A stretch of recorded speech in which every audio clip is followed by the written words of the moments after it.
First batter of our game flies out to right, and that's Ryan Ludwig, and Jose Reyes is retired, and we're underway here at Busch Stadium.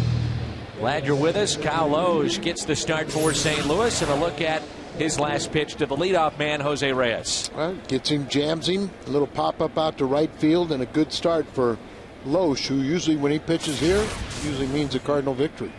A little bit of a short outing last time out for Loge, but more times than not, wearing this Cardinal uniform, Al, he has just been spectacular. Not good, but spectacular. Yeah, it was a little frustrating in Chicago where he only went 5 innings.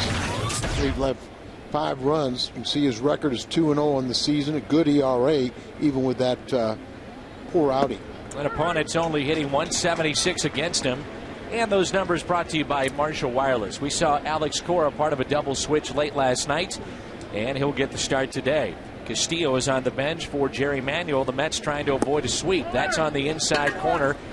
And when he is right, you see in and out. You don't see a lot over the middle of the plate. Well, I think he can pick up the pace from what Pinheiro did. You got another guy with a good sinker. And that's all that Yadier Molina was calling last night, and Joel Pinheiro later would say, I barely even shook him off, if at all. I don't remember, but all it was sinker after sinker, and today it's Jason LaRue. He's behind the plate for the Cardinals. 2-2 pitch.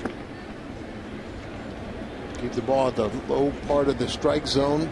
On occasion, you'll change the eye angle by running the ball up, but predominantly keep it down, get those ground ball outs.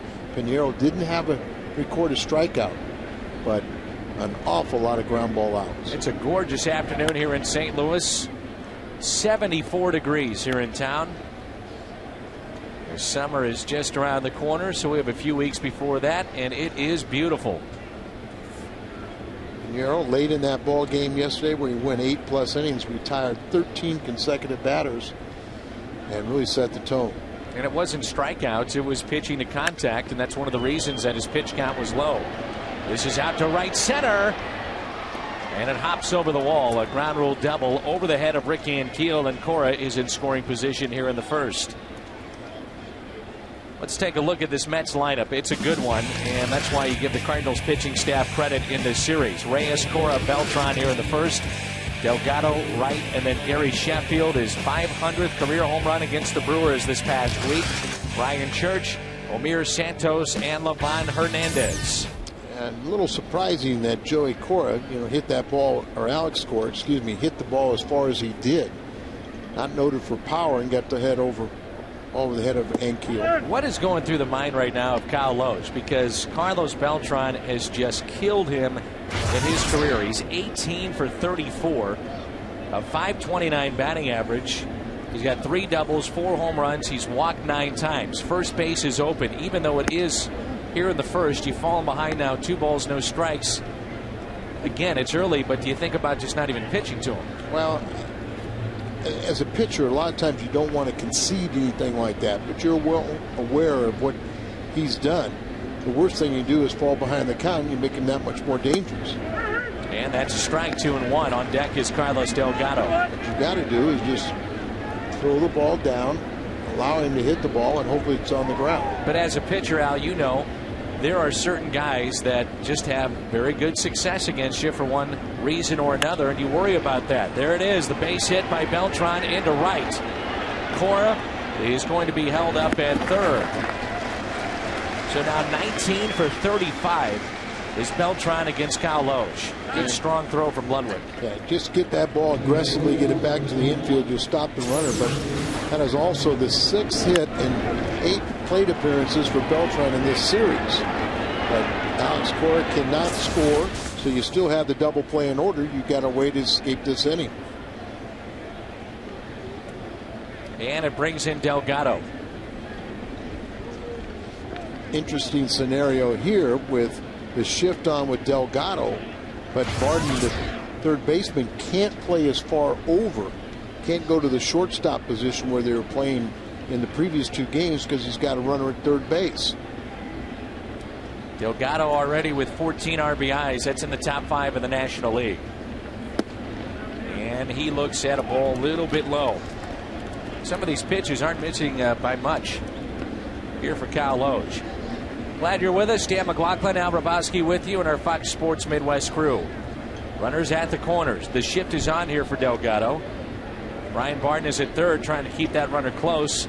Shortstop today is Brendan Ryan, and that's a balk, and it's 1-0 Mets. Tony La Russa on the top step of the dugout trying to figure it out why. Well, there's Greg Gibson, the home plate umpire, is the only one that called it and said it was a knee. Made it to step towards the plate and not towards third base. It's such a routine play, and I think Loesch was just so casual in doing it that he's called for the balk. And now he's in jeopardy of getting tossed in this game. Let's take a look here. Did he go towards the plate? You know, it's so slight, and it's like, you know, it wasn't even a good move. It wasn't a one really trying to deceive a runner at all, and the only umpire that called it was the home plate umpire. That's in the past. Took a step back there, kind of regroup, and don't let that affect the rest of the inning.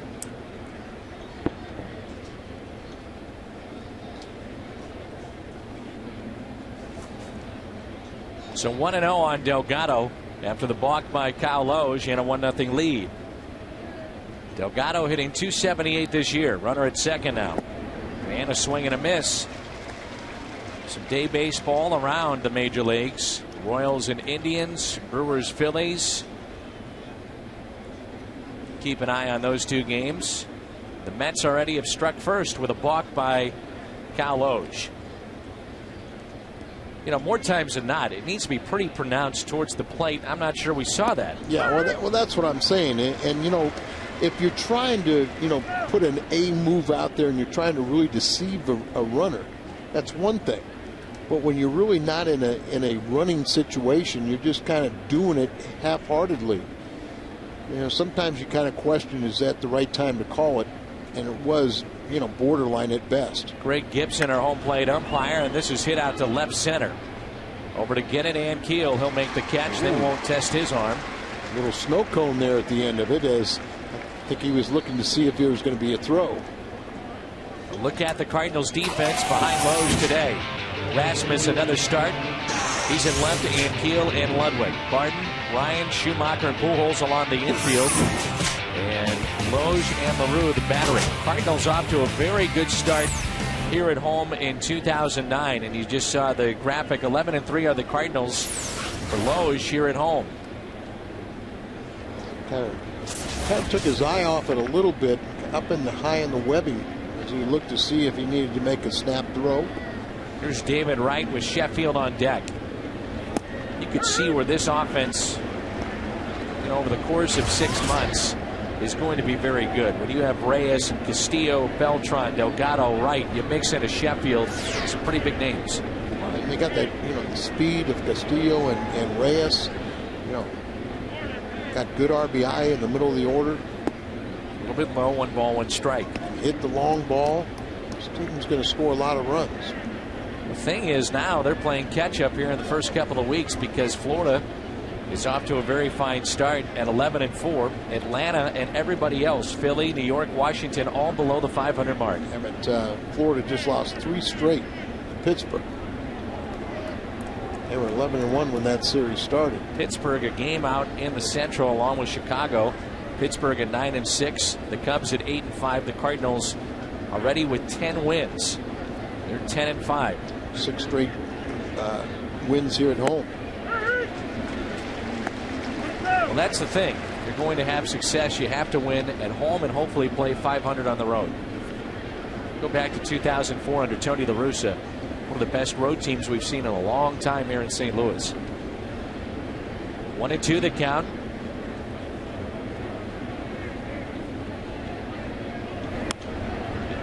And just stays alive. David Wright, 2-time Gold Glover, made a couple of great plays already in this series at third base defensively. And he's coming off a fantastic year as far as RBIs. 3 for 10 with 2 outs and runners in scoring position. So far this year, he had 124 RBIs last year.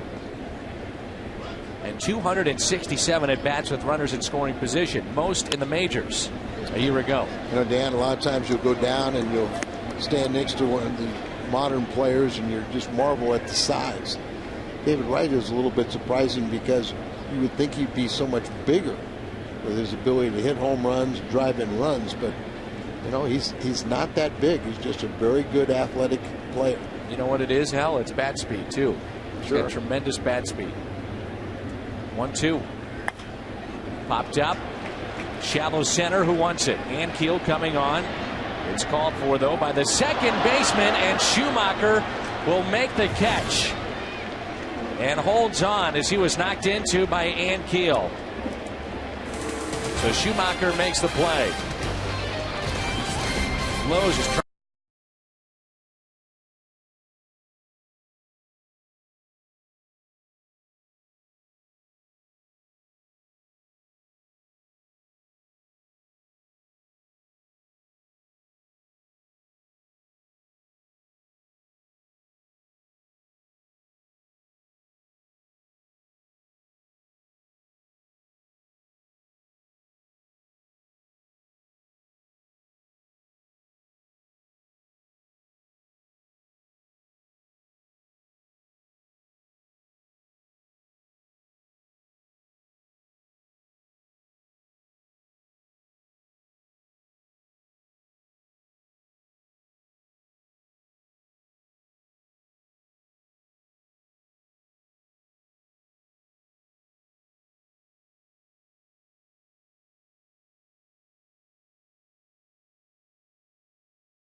Rasmus and Pujols here in the first against Livan Hernandez. Livan Hernandez still going here in the major leagues. He's bounced around a little bit, but rubber arm, and here he is, 1-0 already for the Mets. And his numbers brought to you by Marshall Wireless. That's outside, 2 balls, no strikes. On that last play, you have to wonder who takes charge as Schumacher makes the catch. You have a shortstop, though. You're hoping that will take charge, or the center fielder coming in. The easiest play is for him coming in. Well, yeah, you always like to have the center fielder take charge, but you have to have voice commands. And obviously, Schumacher did not hear Ankiel call him off. And that's a strike, 3-1. Either way, the catch was made, and we move now to the bottom of the first. 1-0 Mets, and the block by Cal Lowe's. He was still looking for an explanation. Here's a grounder hit to second, handled by Alex Cora. And the first man retired, and it brings in Rasmus. Let's take a look at the Cardinals lineup here this afternoon. Schumacher, Rasmus, and Pujols. Colby Rasmus was 2 for 3 with a run scored, then replaced late by Ludwig. Ludwig will bat cleanup, then Ankiel, Barton, Ryan LaRue, and Kyle Lowe's. One thing the Cardinals have done consistently this year since opening day, they've hit. Here's a grounder, and again Cora tested to his left, 2 away. That brings in Albert Pujols with 2 outs, nobody on. The Mets defense, Sheffield, Beltran, and Church. On the infield, right, Reyes, Cora, and Delgado. And the battery here this afternoon, Livan Hernandez and Omir Santos. The Mets defense, as always, all season long, brought to you by the good folks at Auto Tire. Brings it Pujols, who was 8 for 29 with 4 walks against Hernandez. He also owns a home run against him. Albert on the year hitting .315, 4 home runs and 18 RBIs. 3 for 7 in this series. First pitch to him on the outside corner. Hernandez is one of those guys, as we've seen in the past, that can get it up into the 90s, but then all of a sudden he'll just float one in there about 70 miles an hour. Really changes speeds well. It's hard to believe that he's listed as only 34 years of age. Bill Clara Cuba came as a defector. Pujols hits it into deep right field, to the track, to the wall, out of here. We're tied up, 1-1. Pujols 5th of the season, 19th RBI. Opposite field shot for Albert. Albert leads the National League in RBIs, adds to it with his 19th, ties Ludwig in home runs with 5. And just like that, we have a tie ball game. Set up outside, Hernandez just going to throw strikes, and Albert is going with the pitch, and that ball just rode right out of here with plenty to spare. So second home run for Albert Pujols against Livan Hernandez, and a strike at the knees to Ludwig. Hernandez also one of those guys that doesn't waste much time, and he's not looking to pitch around anybody. No, and he's pitching to contact. You know, used to be a real innings eater. Here's a breaking ball hit to short, backhanded by Reyes, long throw, and they get Ludwig by a step. Pujols with his 5th home run here in 2009, measured at 386 feet. And with that opposite field home run, we're tied up. It's 1-1 after 1. Day baseball at St. Louis.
Choose Auto Tire. We shop the competitors so you don't have to. And by Chevy. See your Mid-America Chevy dealers or shop and compare at stlchevy.com. Here's Gary Sheffield. He's 3 for 8 against Kyle Loge. Nice shot of that statue outside of Busch Stadium. I think that's such a special feature, those Harry Weber statues. And boy, how good is he, huh? Oh, outstanding. And I was talking with some of the Mets broadcasters, and one of the things they were talking about, the new, Citi Field is they said, the Jackie Robinson Rotunda is spectacular. Big number blue 42. And the grand entrance to it is unbelievably spectacular. But one of the things they were disappointed in is there's nothing about the Mets beyond that. Got to have something about the Amazons, huh? Yeah, and 1986 certainly comes to mind. Just no reference, and the point that they were making is, you look at Busch Stadium and all the tributes to the great Cardinal players of the past, and those statues are no better example. Here's a 3-1 to Sheffield. He rips it down the left field line with that quick bat, and that is foul.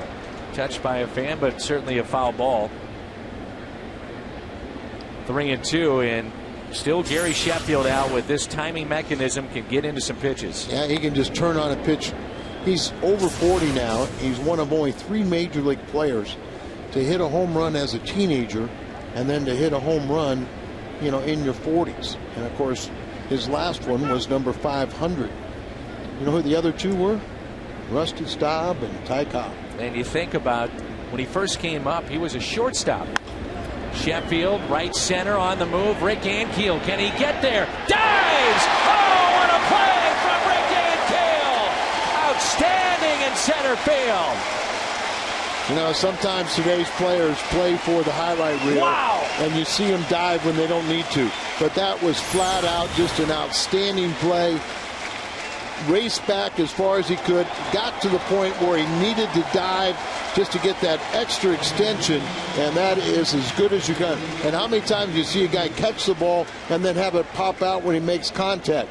Rick not only, you know, catches this ball in the webbing, but fully then holds on it, fully extended, you know, left right at the exact moment he had to get the apex. And that's a swing and a miss.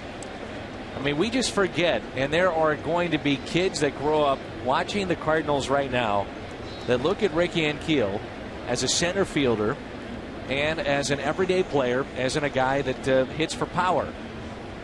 And people will forget, young fans, undoubtedly, I will forget, this guy was one of the best pitching prospects to come out of high school in a long, long time. And we saw his debut in Montreal. And now here he is as an everyday player. What a play this is from Rick Ankiel. Well, remember also, he's a left-hander. So as he goes back here, this ball is going to kind of slice away from him ever so bit. And also because he's left-handed, he's got to backhand it. It's not like he can catch it, you know, with the glove on the left hand where the ball would come right to him. He's got to backhand it, all the tougher to hold on to it. Outstanding play. Oh, baby, what a play. And here is Omir Santos, the 8th place hitter for the Mets. And he looks at a strike. Speaking of oh baby, you were getting talked about again with the St. Louis Blues. They wanted to know what the heck was going on. The players did. Today, before the game, they said, well, what do the players do now? Well, they go train. They get ready for next season. They go play some golf. Boy, time has changed. Yeah, they don't go find jobs. They go train for next year. What a year for the St. Louis Blues and John Davidson, who follows the St. Louis Cardinals. And John was telling me when they clinched in the playoffs that one of the first calls that he got was from manager Tony La Russa. Right. There's the 0-1 pitch, breaking ball, and a strike. I remember John Davidson when, after he left St. Louis as a player and went to New York, I'd look up in the bullpen at Shea Stadium, and is that on right? the second deck there was John, and saying, "Okay, where are we going tonight?" I go, "It's your town, big boy." Here's a ground ball. Pujols on to second, but not in time to get Santos at first, but they do get the lead runner. If you're traveling and can't catch the Cardinals TV broadcast, catch all the action on your computer at MLB.tv and catch over 100 live out-of-market Cardinal games per week. For complete details, visit STLCardinals.com, where baseball is always on. You can always go back and, I say catch 100 games because you can go back to any game and look at the highlights. Neat way to do it. Here's Livan Hernandez, the pitcher, and a very good hitting pitcher at that in his career. Backing up Ludwig to make the catch. That inning highlighted by the play from Rick Ankiel in center field. Fully extended. 1-1 midway through 2.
figures in runs allowed.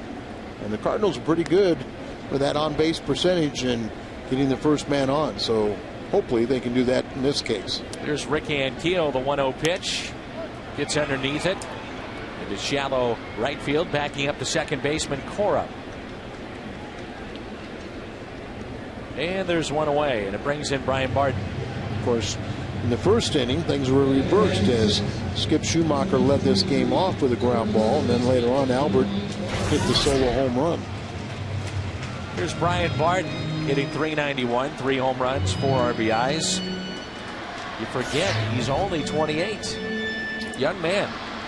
Picked up for waivers from Arizona a couple years ago, and his AAA numbers are pretty consistent and good. It's something he can do. He's got pop in his bat, but also good speed. He can play second, short, or third.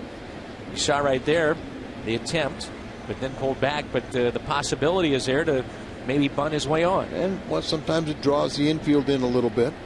They aren't that familiar with what Barton can do. He had the great road trip, 3 home runs, all 3, or his first 3 in his major league career on that last road trip. Oregon State University product. And he chops one towards the middle, and Alex Cora has been busy here this afternoon. A part of 4 defensive plays this far. And it brings in Brendan Ryan. And Ryan is a guy that gives Tony La Russa some versatility as well. Can play second, short, where he's starting today, and also at third base. He has batted leadoff in this lineup for Tony, but today he's in the 7th spot for the Cardinals. And it kind of provides a little energy to the ball club. Not quite sure what he's going to do, whether it's good or bad, but you know, he's always out there trying to make something happen. 27-year-old tripled and scored the go-ahead run Tuesday night. Also had a nice diving stop defensively. Was noted coming out of high school in Los Angeles as a top defender in the country. I remember when he saved a ball game on the road trip with a late inning dive at second. Very good defensively. Of course, you need that late innings, and with the way that Tony La Russa will play these games, many times starting Skip Schumacher, you have to have players like Barton and Thurston and Ryan that can play defense late innings. There's a 2-out walk, and it brings in LaRue. Jason LaRue, a little history with Livan Hernandez. He is 2 for 13. Jason, the only position player over 30. And starting only his second game, but you know, he had his first game, he had a couple hits in it. On a hop to short and a forced play at second. We have played 2. It's 1-1 here at Busch Stadium with the history on display just outside. Glad you're with us. It's Day Baseball on Fox Sports Midwest.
Right. Good pitching matchup. Good teams going head to head, and should all season long be battling for the Central Division. What do you think? You think most people looking at the first couple of weeks of the season are a little surprised with the Cardinals? Or is this just typical Tony La Russa taking what he's gotten and making the most of it? I kind of would think it would depend on what your knowledge as a Cardinal fan. If you're a knowledgeable one, you know Tony's teams are going to be competitive. If you're looking from the outside, you might kind of be a little bit surprised. But this Cardinal team is far from perfect. But Tony's going to have them ready to play every day, and it's just a question, are they good enough? Here's a 1-1 pitch. One thing they have done, though, starting rotation for the most part has pitched well. Well, you got a chance to win. And what's helped out is the fact that they've scored, a lot of runs, and that helps that pitching staff out. Reyes with a high fly ball into right. In front of the track, it's Ryan Ludwig. Let's check in for the first time this afternoon with Jim Hayes. Hello, Jim. Jim, what do you have for us? Well, we're talking a little bit about Joel Pinero's performance. Dan got the win last night, 8 strong innings, 16 ground ball outs. The key was his sinker ball. Now, he had an injury plague last season, did Pinero. He rediscovered his sinker during spring training, and now he says he's going to be trusting it all year. The key with him is the sinker ball and the confidence in that pitch. Certainly he showed that last night. Yeah, and I know you had a chance to go in the clubhouse after the game, and basically Joel was saying to you and to some of the other members of the media that he really didn't shake off Yadier Molina. So those two are on the same page. Absolutely. Trust is the key word. Obviously he's going to trust in Yadi, but everything that he went through last year, he had some leads that he surrendered. He went through some injuries. He lost his confidence. Now he's got it back. So he's been trusting in Yadi. Now he's trusting in himself and in his stuff. How about him getting off to a 3-0 start, Jim? How confident right now is he in?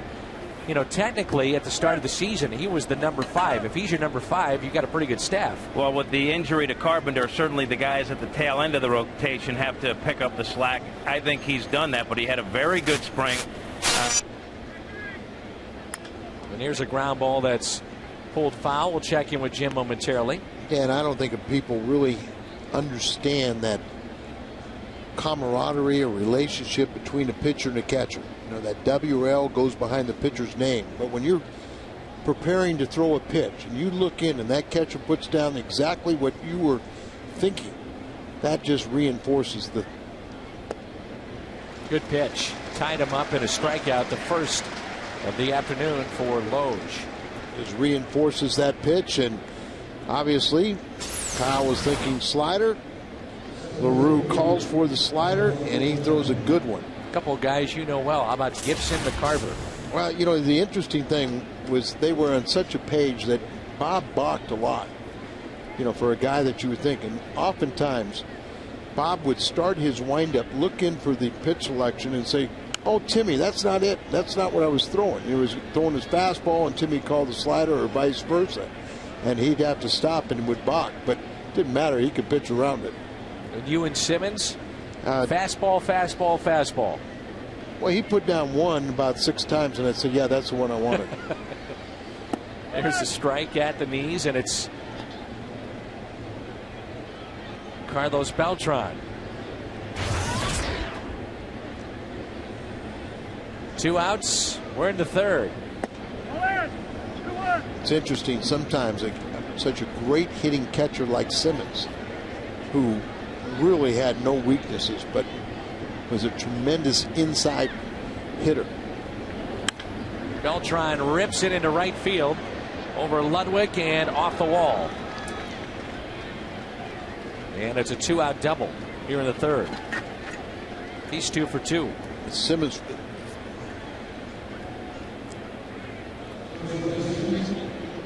Carlos Beltran has had success against St. Louis. Against the Cardinals regular season, though, .235 hitter, but in postseason play, whether it be with Houston or New York, .353 with 7 home runs. Well, it's hard to believe he's only had 2 3-hit games. One of them was when he was with Kansas City, and one was last night. Well, Beltran's well on his way with he's 2 for 2, and a single and now a double. So, I mean, he is hot, as hot a hitter as we've seen right now against the Cardinals. And it's in the regular season. And again, he has done this time and again against Kyle Loge in his career. Here's Delgado with 2 outs. Never know what you're going to get with Carlos Delgado last couple of Aprils because he's been off to slow starts. This year, though, a little bit better, in particular with those RBIs, as we noted early on. 14 already this season. Amongst the league leaders, but 2 guys he's chasing is Ludwig and Pujols. Looks at 1 outside, 2 balls, no strikes. On deck, David Wright. This is where this Mets lineup can really get you. Beltran, Delgado, and Wright. Then you mix in Gary Sheffield. You got Delgado and Sheffield, both of them over 1,500 RBIs. And last night, the first 6 in their lineup were hitting 300 or better.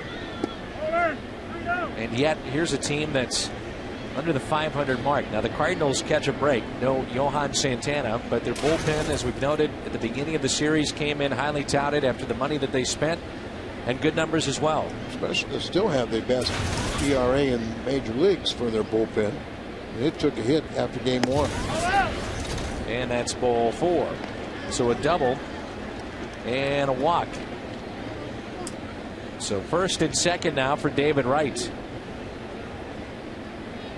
Loge already at 52 pitches, and Livan Hernandez only at 21. One thing that Hernandez was smart enough to realize, what self-destructed the Mets starting staff was walks. First 2 games, each starter walked 5 and not going deep into games. Runners at first and second now for David Wright.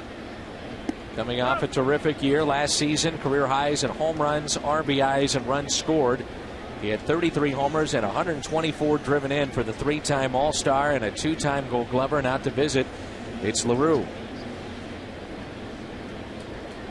Looked like Loge was a little upset with the umpire, and it wasn't the balk call, but that kind of set the tone, and then he didn't like the strike zone. Time again for the Cardinals Alumni Kids Clinics.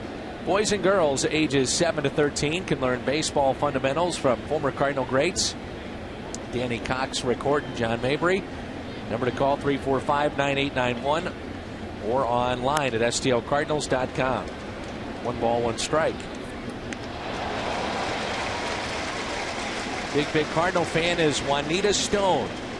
86 years old and watching us in Conway, Arkansas. So good afternoon to Juanita Stone, who never misses a game.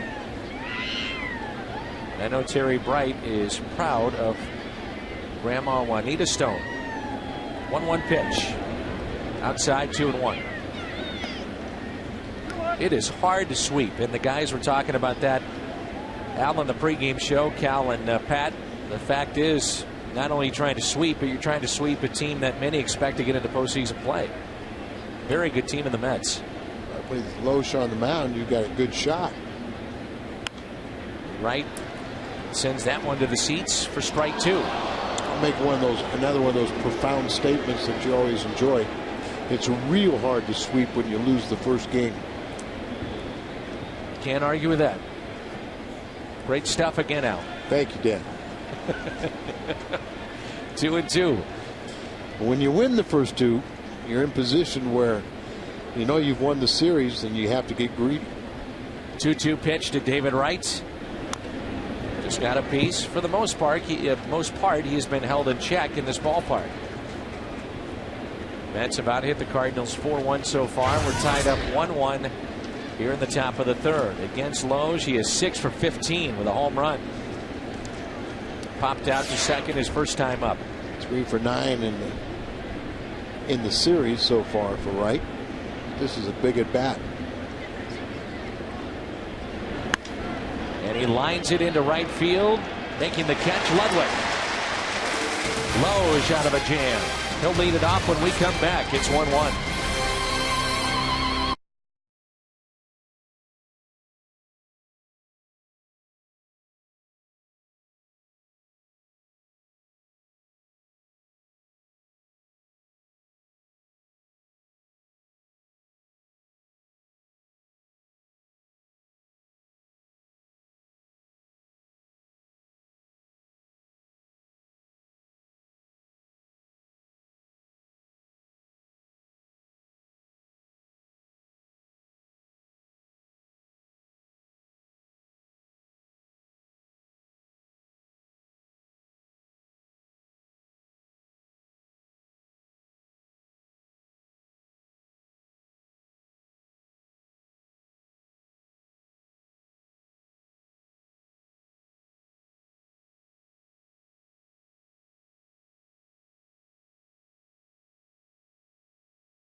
in there to send us to the bottom of the third.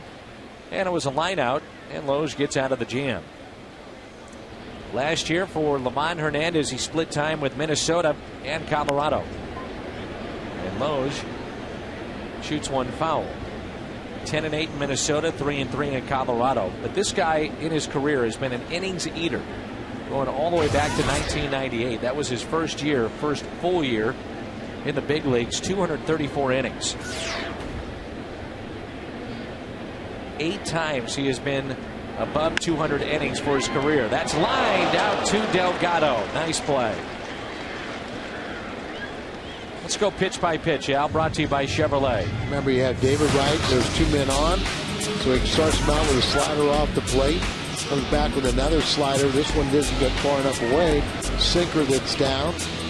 Comes back with a slider. That one left that one over the middle of the plate. This one, another slider. And then the sinker that was in the middle of the plate. The line out to right field, and he wins the battle. And it brings in Skip Schumacher, the Cardinals' leadoff man, who was grounded out to second. 0 for 1 on the afternoon. 0-1 pitch. 1 ball, 1 strike.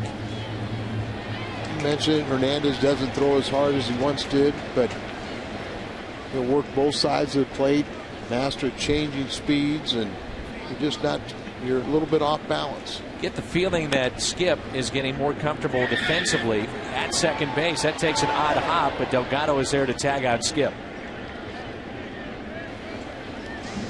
Coming up here at the ballpark on May 15th at 7:15, Milwaukee will make their way to St. Louis. First 25,000 fans, 21 and over, receive a Bud Light Cardinals t-shirt.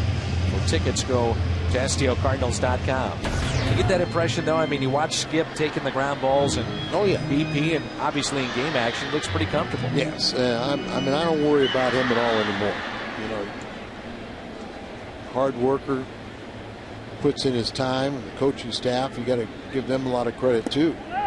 But I was in Italy in '97 during the World Series when Livan was the MVP for the Florida Marlins in that World Series. But remember Eric Gregg back behind the plate, and wasn't it the wide to white strike zone that Hernandez took advantage of? And give him credit for taking advantage of it. Many people felt like there was no chance to hit pitches that were 6 to 8 inches outside that were being called strikes. Livan and Orlando Hernandez, third pair of brothers to play for the Mets. You remember Tom Glavine's brother? I don't, and it's Mike Glavine and Roberto and Sandy Alomar. Do you remember Mike Glavine? No.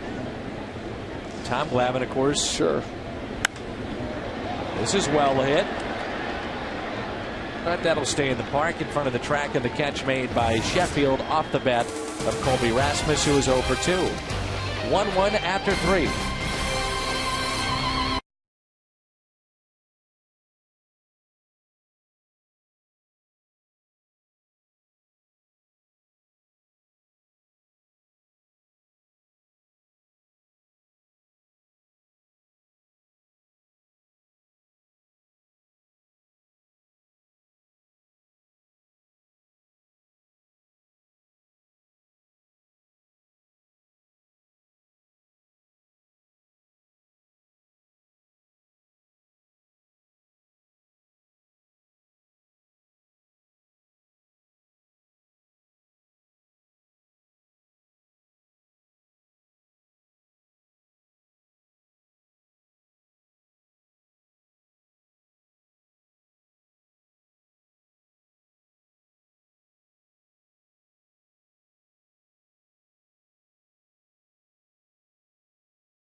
And we're back, and this is Gary Sheffield to start the fourth. It's 1-1.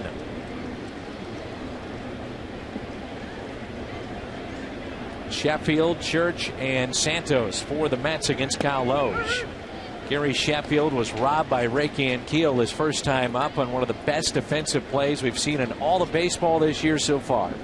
Outstanding running, diving, stretched out, and makes that catch. There's a breaking ball a little high, and it's 2-1. Mike Glavin was an infielder and played part of 1 year, 2003, with the Mets. Tom, brother. 2-1 pitch. Hot shot. And staying with it, Barton. Plenty of time. A high throw. Collision, and Pujols is fine. And the out at first. I don't like those collisions. Forget about the out. You're going, he's okay. Yep. But nice stop. So Sheffield's been robbed twice by Cardinal defenders. This time it's Barton. Look at that backhand. Smoked. Stays right with it. You know, he squares up to it, so it stays right in the vicinity. And, you know, Sheffield is an outstanding player. As you look at this ball, look at the spin on that, but it stayed right at his feet. And then Gary was just as worried about injuring himself or Albert. There's Ryan Church. That last replay brought to you by Hot Shot Sports Bar and Grill, the Exmo Cam. In our home games here in St. Louis. Location 1 block south of the ballpark on Broadway. And that's a strike at the knees to Ryan Church. A lot of people wondering if Church will be an everyday player coming off concussions and different injuries over the years. And Jerry Manuel said, you know, this is a guy we're going to stick with for a while. Let's see how he can do. Well, they made that big trade to get him, and she said last season a couple times on the disabled list with the post-concussion syndrome. But you have to like the way he swings the bat. We showed you Mike Matheny at the ballpark here last night, the former Cardinal catcher. That's on a hop and picked by Schumacher. Nice play. Skip Schumacher, an outfielder, converted to second base. Nice pick. Cardinal Baseball this afternoon is brought to you by Kia Motors. To learn more, visit Kia.com. By Aflac, we've got you under our wing. And by the Casino Queen, home of the loosest slots in the country. That, partner, is a nice play. Absolutely. Well, you know, wow. Skip all along said the reactionary plays, he had no trouble. He didn't have any trouble, and he had no time to think about that one. That's 2 hard-hit balls with Barton and Schumacher making plays. Now, you're not talking about Scott Rowland. You're not talking about Adam Kennedy. You're talking about guys that, you know, normally don't play that position at the major league level. Barton and Schumacher, and the defense, for the most part, has been very good. And that's part of pitching. You know, it is to utilize your defense. 3 outstanding plays, 2 in the infield this inning by Barton and Schumacher, and then the one up the middle by, you know, Ankiel. Albert's going to get in the show now. Pujols won't get it. It drops in for a base hit. And that's Omir Santos. And a heads-up play to throw behind the runner. Let's listen in here.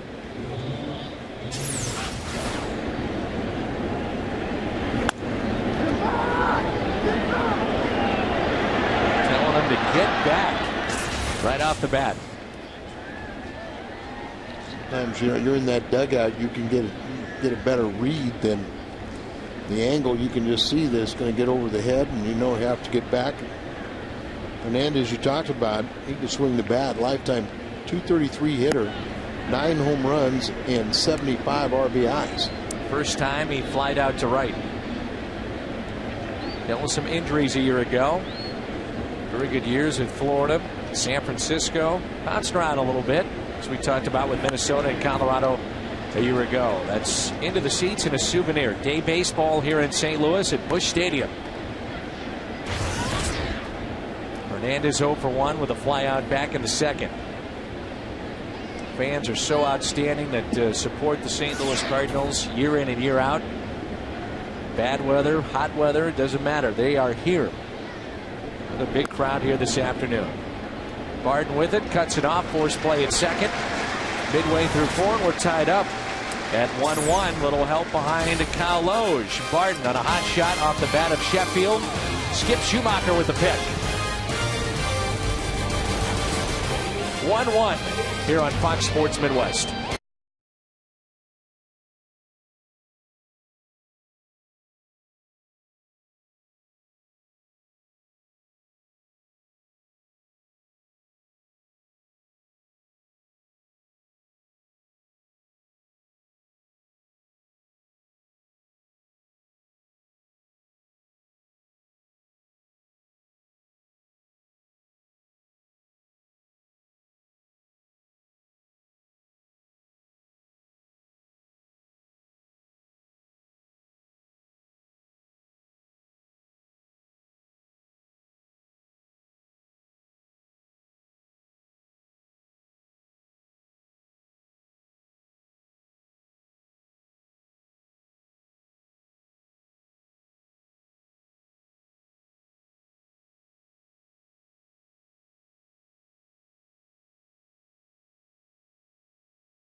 Well, the Cardinals have been out hit 5-1, and that one hit, an Albert Pujols home run measured at 386 feet back in the first.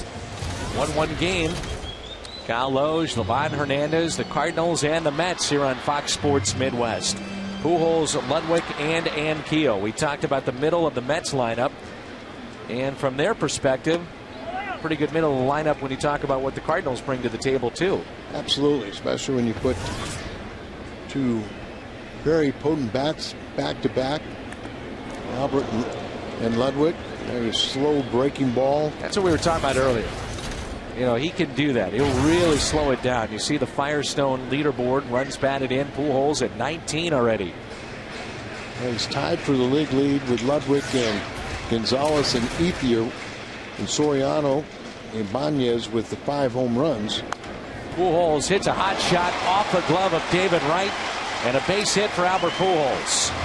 You know, David Wright is like 3 consecutive Gold Gloves, 2 consecutive Gold Gloves, 3 Civil Award.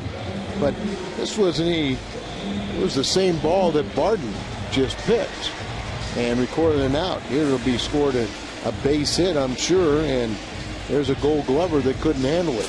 That was just like the play Sheffield hit. The Exmo Cam brought to you by Hot Shot Sports Bar and Grill. Ryan Ludwig grounded out to short his first time up. Runner at first is Albert Pujols. With at times as slow as Livan Hernandez out can be to the plate, do you think about the running game here? Even with a guy like Pujols, who's so good at picking up when to go. Well, remember, you also steal off the pitcher. And that's what I mean. So you get that good jump, and then if you pick the right slow delivery, there's no chance for the catcher. Count here of 2 balls, no strikes. Let's see what Pujols and the Cardinals want to do. Maybe be a little aggressive here. There goes Albert. Throw down to second. He stole it. No chance.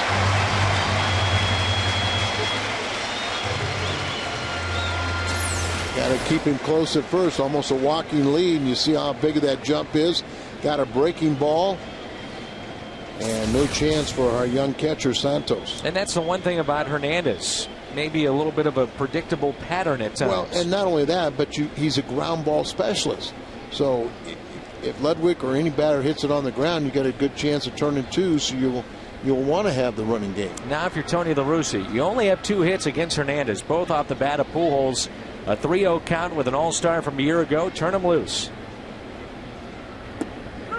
3-1. Let's go back to the Pujols base hit. See, look at that sinking action, but his hands stay back. You trust his hands that he can wait so long on a ball, but his hands will get to the point of contact. A 3-1 pitch. Ludwig. Shallow right. Long way to go. And it's just foul. Church was going to come up short, and it's foul by about a foot. Not by much. 3-2. Come over here and long Not run. even a foot.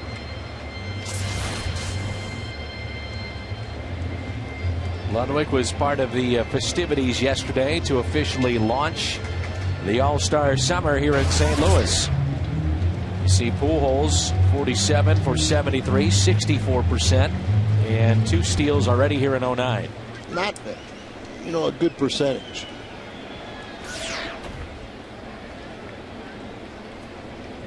But with Albert, he's going to be aggressive.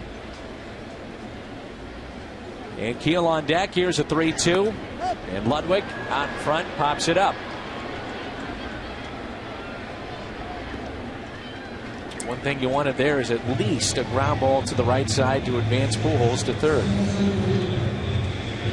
So it brings in Ankiel.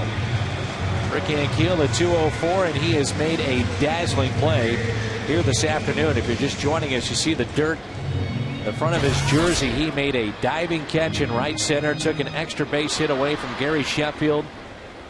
Full extension, and one of the top plays we've seen so far. Outstanding play from Rick Ankiel. 1 out and a runner at second base in a 1-1 game here in the 4th. And again, if you're just tuning us in, how about this catch from Rick Ankiel? Wow. Coming off the bat of Sheffield, so it's going to slice away from him. He's left-handed, so he has to backhand it. And after he dives for it, he's got to hold on to it. And that's a fair ball. Pujols can just walk home. Ankiel on his way to second base. And he delivers against the Mets again. Cardinals on top. It's 2-1. He can make such a difference in this lineup once he gets going. It's not a question of, if, it's when. Because he will get going. Well, he's 4 hits in the series after a real tough 1-for-18 road trip. So here he gives the lead. Hard to defense those balls that are right over the bag, and timely hitting with Albert out at second base, and the Cardinals take the 2-1 lead. The stolen base by Pujols is big. Here's Brian Barden. And he looks at a ball a little up and away.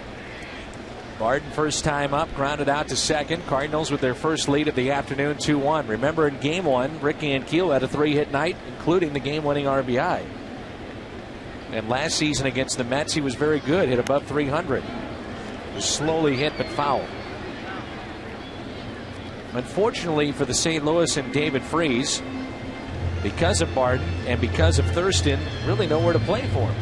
Yeah, but I'm glad you brought that up, because it's something that Tony and I know John Mozeliak, the Cardinal general manager, have talked about this, and Tony told David Freese that we want you to go down and play every day. They feel as good as Barden and Thurston are, that David Freese has a much higher upside, and that even Barden's hit 3 home runs in that last road trip, but Freese is the more likely guy to have the home run power consistently. Swing and a miss. And David Freese, I think it's worth repeating again. He was telling me that coming out of high school, he had quit baseball, went to the University of Missouri as a student, was not going to play sports. And then all of a sudden he got the itch to play baseball again. About a week before he's supposed to head for his sophomore year, then he goes to Merrimack and he breaks both his wrists playing basketball. So then you're talking about a guy that's 26, Al, and out of baseball in some real, important years as far as development is concerned when you're 19 to 20 years old, 21, and that misses. But he doesn't even play for those full 2 years. That's a big difference for some of the players that get drafted out of high school and then go and play professional baseball in the minor leagues. And he's also smart enough to realize that it's not going to help his development to sit here on the bench. Of course you want to be here, but you want to be here when you got a role. Here's a slowly hit ball to third. David Wright over to make the play. Low throw, and they just get Barden. Rick Ankiel reading that from second base, realizing that David Wright had to move from his third base position to make this play, and so third base was open. Well, you see him actually going back, and so Rick knows there's no way he can field it on a slowly hit, that he will either be past him and a closer race for him to get to third base, and his only play was going to be to first. So it's worth the gamble for the ball hit in front of him. Here's Brendan Ryan, who's always aggressive early in a count. Doesn't matter where he's at in the lineup. Many times you'll see him swinging that first pitch. That time he stays away and takes a ball. 1 ball, no strikes.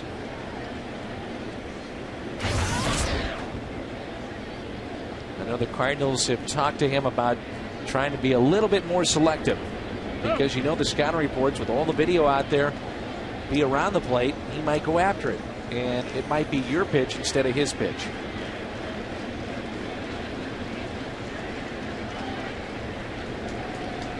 Here's a 2-0. Right down the middle, 2-1.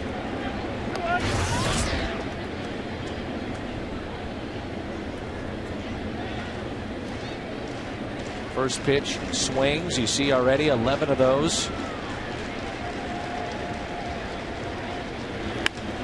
Brendan with a base hit with 2 outs to make it 3-1 Cardinals. Just went with the pitch. Real nice job of hitting there. Ankiel scores 3-1 St. Louis. Second RBI of the season for Brendan Ryan. The Cardinals add on 3-1 lead right now. And the one thing you got to be is you got to use all the field.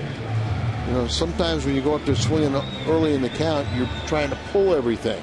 You got a pitcher who's going to keep the ball predominantly away from you and shoots the ball the right side and through for the RBI single. Here's LaRue, and he looks at a ball. The interesting thing is Jerry Manuel, you know, the days of LeBron Hernandez being, you know, the real innings eater are kind of over, because Manuel doesn't really want him to go, you know. Hit and run was on. Ryan to second, on his way easily to third, and LaRue reaches with his first base hit, and at least the Cardinals get Kyle Loge through the order here in this fourth inning. Cardinals live before and after every game with Pat Ferris and Cal Eldred and Ricky Horton before and after every game right here on Fox Sports Midwest. They sometimes feel that, you know, 3 times through the order is max for Hernandez these days. This is the second time through the order, and bottom of the order is starting to do him in a little bit as he's allowed 4 hits. And explain that for folks at home, because they see right now only 54 pitches, so why only 3 times max? Well, just, you know, I guess they just feel that, you know, he's trying to trick you from pitch 1 now. So in the old days, you know, he could pitch according to situations. He wouldn't show you his out pitch until maybe the 3rd time up when he got into a jam. Now he's trying to trick you all the way through. His stuff isn't as good as it once was. So that 3rd time, you got a pretty good idea what he's going to give you. Loge into right, base hit. 4-1 Cardinals. Kyle Loge helping his own cause. How about that?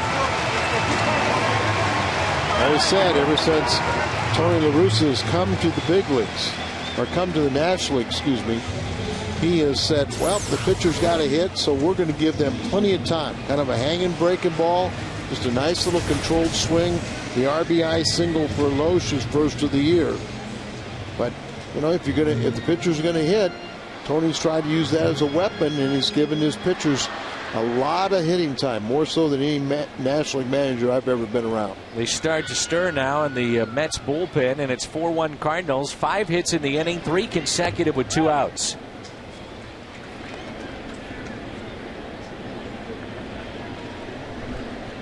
This is the 4th inning, and this is the first time the leadoff man of this inning, Albert Pujols, got on, and we showed how he is the worst in the major leagues. When the leadoff hitter gets on, how it becomes a crooked number. And the leadoff hitter in this inning was Pujols, who was 2 for 2 with a home run and a single, and now 2 runs scored. Schumacher takes a ball outside, not even close. 3-0. You've got Colby Rasmus on deck. Now, if you're Jerry Manuel, you're thinking, Do I have to go to my bullpen again early on? This early? I mean, you start thinking a couple of pitches, couple of batters ahead, what may happen in a ball game, and Jerry Manuel's thinking, well, I'm down 4-1 right now, first and second with 2 outs, and my guy is behind in the count on a pretty good hitter here, and Skip Schumacher. He does have one ace in the hole. That's Santana's pitching tomorrow. That helps. It does help. Major league leader in ERA and a guy that's, you know, very capable of completing what he starts. Ooh, on the inside corner. 3-2, no argument there from Skip. 4-1 Cardinals. RBIs in this inning from Ankiel, Ryan, and Loge. So those two off with a pitch. LaRue and the pitcher Loge, who's standing at first. And Keel out, or rather Schumacher out to deep right, but the catch is made by Ryan Church. So Kyle Loge helping his own cause with the RBI single into right. It's 4-1 after 4.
Through 4 innings. If you got a pull hitter up there, you know, you've got a lot of ways to pitch him, and many times he'll get himself out. But if you got a hitter that'll spray the ball around, you can't stay in one location. Reyes is 0 for 2.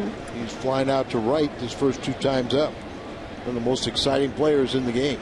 Hitting the ball in the air. And in this case, they aren't line drives. They've just been, you know, little easy fly balls. What has made Kyle Loge a better pitcher in St. Louis than opposed to any other stop that he's had in his major league career? He's a classic underachiever, and the ability to work with Dave Duncan, and really, you know, Dave basically. But people hear that and they say, okay, the ability to work with Dave. What does that mean? Well, what basically you sit there and you said, you know, simplify things. You've got a very good sinker. Pitch to contact. Use that sinker. Get ground balls. We're not worried about strikeouts. Strikeouts are, young pitchers fall in love with strikeouts. As you get a little older, you become smarter and you say outs are the most important thing. And Dave Duncan doesn't try to, you know, change the world. He tries to take what you have and accentuate it, or make you believe that how good you can become if you take, say, like, you know, a lot of times guys have 4 mediocre pitches. Make one of those pitches a dominant pitch that can make you a big league pitcher. Slowly hit to first. Pujols. Oh, a miscue there, and Reyes is aboard, and now Kyle Loge, he may have got stepped on that play. Yeah, it looks like it. And was it in the hand or where? Going to call it an error on Pujols, and Loge is limping a little bit. Barry Weinberg out to visit. Let's take a look. He tried to shovel pass, and he never allowed the ball to get deep into his glove. It's already the 4th error by Albert. He just tried to flip it, and then you see Kyle Loge out there. I wonder if he twisted his ankle a little bit. It went off of Albert's leg. Although there you see that ankle as he kind of jumped towards the bag, and you roll over on it. That is. Sometimes it'll immediately grab you, and you kind of you can walk it off, but those ankles. I guess the classic case is Dizzy Dean, stubbing his toe in the All-Star game and eventually hurting his shoulder because you try to alter your mechanics.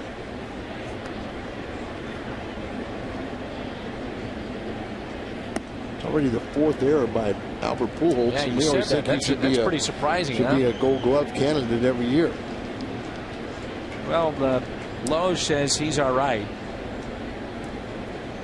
Tony La Russa out there, along with the Cardinal medical staff. They could ill afford to lose Kyle Loge. Another injury to a starter? No way. What's the update right now on Carpenter? Well, it's yet to be determined. He's feeling a little bit better, but you really can't do any activities to really test it. He sneezed the other day and felt a grabbing sensation, so things are not still routine yet. He's able to ride a bike. He can do a couple little arm exercises and things, but very limited and nothing really to get you closer to playing baseball. Here's Alex Cora. Just watching Loge, making sure he's all right. That delivery seemed to be fine. Well, it was a little awkward at the end, didn't it? I think he ducked, though, thinking that Reyes might be running. And so that could have been the throw from, Molina, or rather LaRue, to second.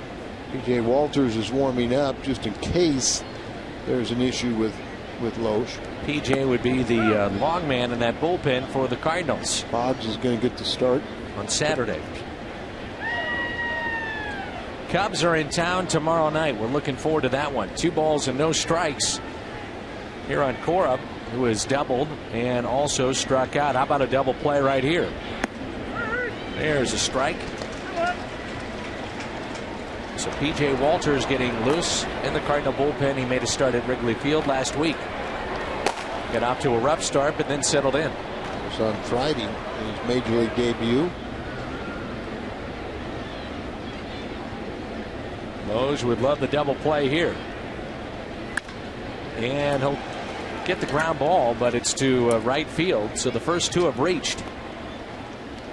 Back-to-back singles, and it brings in Beltran, and this is where this game gets real interesting with Beltran. Celebrate the 30th anniversary of Lou Brock's 3,000th career hit Sunday, May 17th, right here at Busch. 25,000 fans ages 16 and older receive a Lou Brock replica statue. And I've been told that this is the best of the giveaways over the last 4 or 5 years. Looking forward to that. You know what happened this date in Cardinal history, don't you? Fernando Tatis. Right. Coming on, making the catch, Ludwig. That's a big out there. And I say that because Carlos Beltran, including today, 20 for 36 against Kyle Loge. That's a big out. It's only about the 3rd time they've retired him in this series. So you have 2 men on, you get a guy that could one swing tie the game, and instead you get an out. The runner at first base, a ground ball, you can get the double play too. Brings in Delgado. We will make a couple of visits to Citi Field, their brand new stadium in New York, which is right by the old Shea Stadium. And they say that first and foremost on the field, as far as baseball is concerned, it plays fair. They can't say that right now in the Bronx, can they? No, averaging 5 home runs a game at the new Yankee Stadium. That's really unfortunate, isn't it? I mean, especially for people that have idolized the Yankees, you know, a lot of people look at that being such a huge franchise, not just in baseball, but in all the sports. And you'd hate to move into a new stadium and have the game, you know, dumbed down a little bit because it's a home run park. You don't want to see that. It's Yankee Stadium. That pitch is up. Ludwig won't get it. Quickly, he'll get it back in, and the bases will be loaded. So 3 of the 4 have reached here in the 5th. If you got an ankle injury or something like that, you're probably going to have a little trouble getting the ball down. And so try to set up inside, ball up right out over the middle of the plate. And lucky that Delgado just hits it for a single. Bases are loaded, so he still can get out of it with a ground ball in the infield.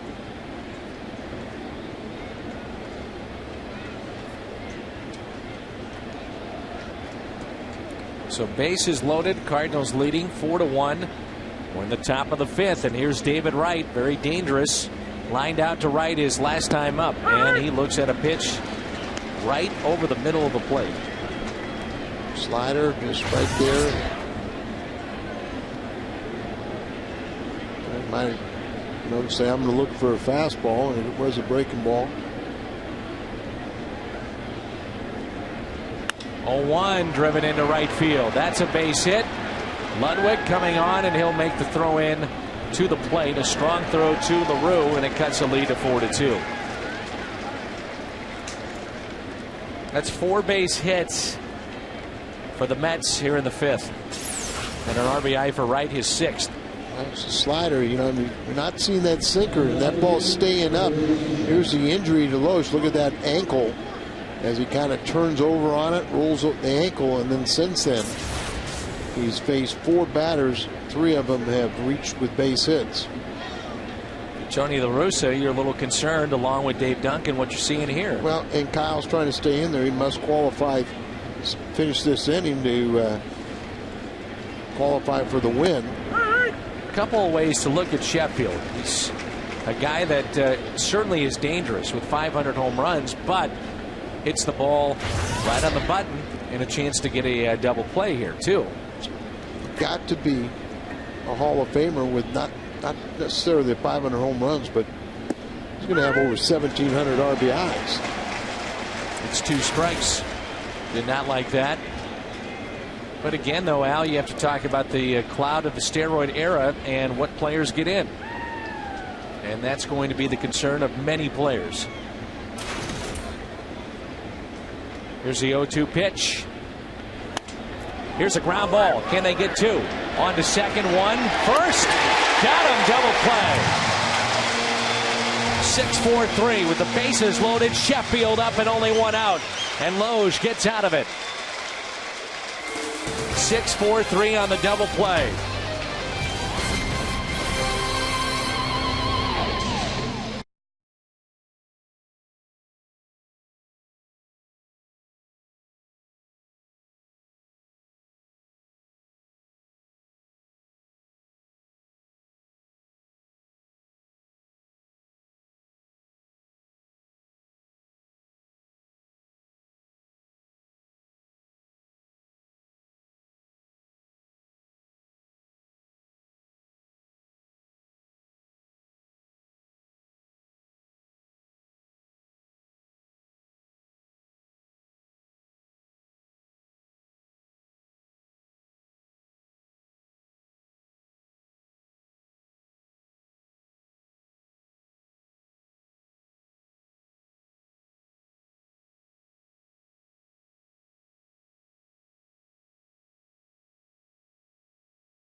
St. Louis with a lead of 4-2 as we move to the bottom of the fifth. Colby Rasmus, Albert Pujols, and Ryan Ludwig against Livan Hernandez.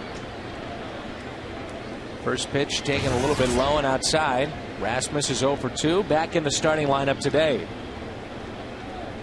2-hit night last night.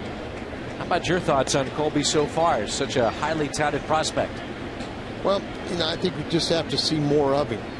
Al McRae, who I respect his opinion immensely, told me yesterday, he said before it's all said and done, he's going to be an everyday player. And I think his reference wasn't in a day or a year or two. I think he's saying this year that he'll be playing every day. Here's another pitch to Rasmus. Little floater left center, and it drops in for a base hit. His first hit of the afternoon. Hernandez, first batter's out. Well, we talked about when he gets the first batter out, he is around the league average. When the first batter reaches like it did in the fourth, then it's going to probably be a crooked number.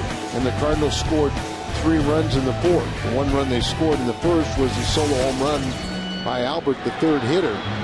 But now with Colby a leadoff, see if this is the case. And also, like we talked about, that they get a little bit worried when he starts reaching and facing a team the 3rd time through the order. Rasmus with good speed at first base. Let's see if the Cardinals want to be aggressive here. You think about the little things that your star players do and just break down this series. Albert Pujols today, a home run, a single, a stolen base. How about Yadier Molina? Overlooked in many ways, but game 1 was his. As Tony said, you may not find a better game by Yadier, but just the little things add up to wins the course of a baseball season. And I think from a fan's perspective, a lot of times they're in and out of games, they're watching, but you just don't add up the little things that these great players do. Well, it's the preparation that they go in there and the fact that they play 9 innings hard. A lot of good things can happen. And Pujols hits one into center, to the track, to the wall, out of here! Second of the day for Albert Pujols. A 2-run shot. Already he has scored 3 runs. Wow! Just taking over the league leadership in home runs. He already had RBIs. He pushes that to 21 already. And we're only playing in the 2nd week of the season. So he's pretty good, Al. 6 home runs. He's pretty good. His second multi-home run game of the year.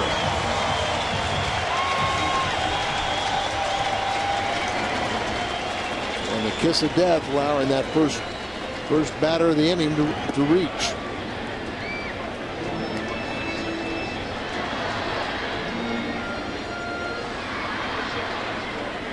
And here is Ryan Ludwig. And there's a breaking ball and a strike on the outside corner.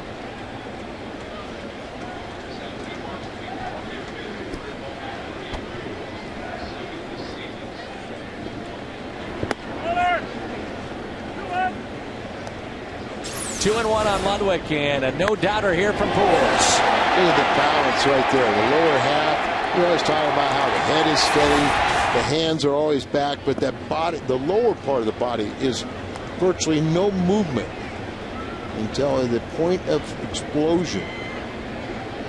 Got to be a dream for Al McRae or any hitting coach to work with Albert.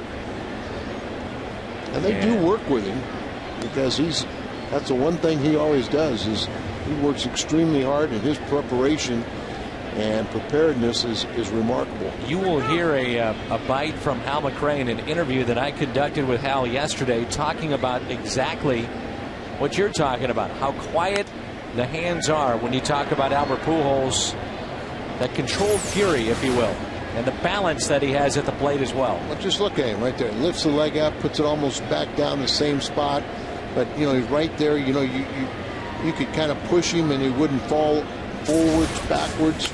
He's got that balance, and those hands are right there. When you were playing, though, Al, guys seem to stride a little bit more. You know, they could get caught on their front foot a little bit more, where, you know, you take a guy like Edmonds or Pujols, they pick that front foot up and then put it right back down. Well, I think part of that is because today's pitchers throw so many more off-speed pitches. But the leagues were different at that time, too. Oh, sure. Yeah, I mean, in the National League, it was more of a mentality of fastball. You know, you would rather have a guy hit his way on. In the American League, it was almost to the point where we don't challenge anybody. You know, if given a choice of a hit or a walk, I'll put the guy on with a walk. But the difference in the strike zone. That'll be a fly out to center. Beltran there. That may sound funny talking about the difference in strike zone in the American League and National League, but it was because of the balloon chest protector. The American League wore this big old giant thing, and you're talking about the umpires. The umpire. They couldn't physically get down low enough, where the National League always had the inside chest protector. Wasn't as bulky. They could get down behind a catcher, so they naturally had a lower strike zone. Here's Ankiel, and he takes a strike. RBI double back in the fourth, a run scored, and an outstanding defensive play. Rick Ankiel out to deep right field, and that one is out of here. The second in this inning for the Cardinals. Rick Ankiel's first of 2009.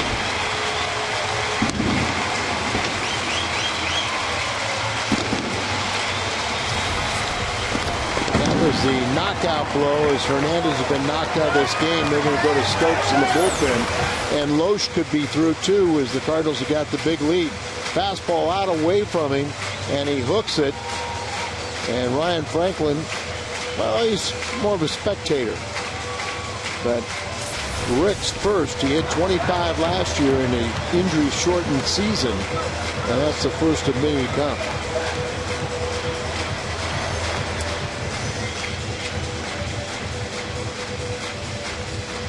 Chevrolet called to the bullpen. Righty coming in. Hernandez out. All Cardinals so far at 7-2.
Seen him a bunch in this series, and it's 7-2 Cardinals. It's only the third game he's appeared in the three-game series, and seventh all overall. Has not allowed a run yet this year. This is Barton out to center. Beltran going back on the track to make the catch.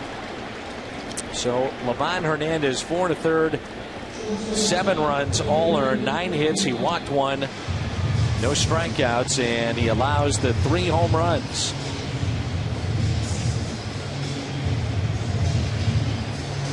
Here's Brendan Ryan.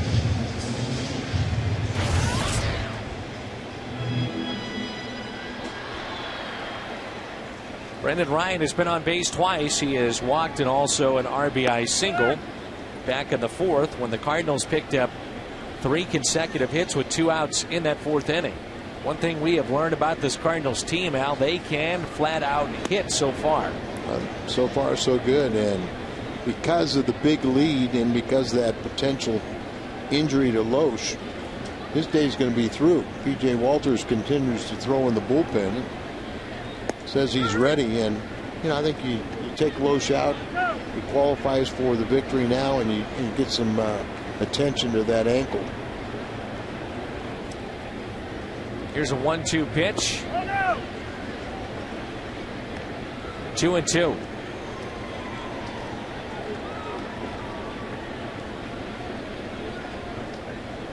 Stokes was acquired from Tampa Bay in exchange for cash in the end of '07. Lazy fly ball into right. Ryan Church is over in foul territory and makes the catch. We have played 5 here at Busch Stadium. Cardinals lead it 7-2.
Aflac trivia question. Which is greater? Pujols hits off Livan Hernandez or the number of teams Hernandez has been with? And Albert Pujols with 3 hits today. So 11 hits, and Livan Hernandez with 7 different teams. Does that surprise you a little bit? Because Livan Hernandez, at least in his prime, would get you innings, which is what every team is looking for in many ways.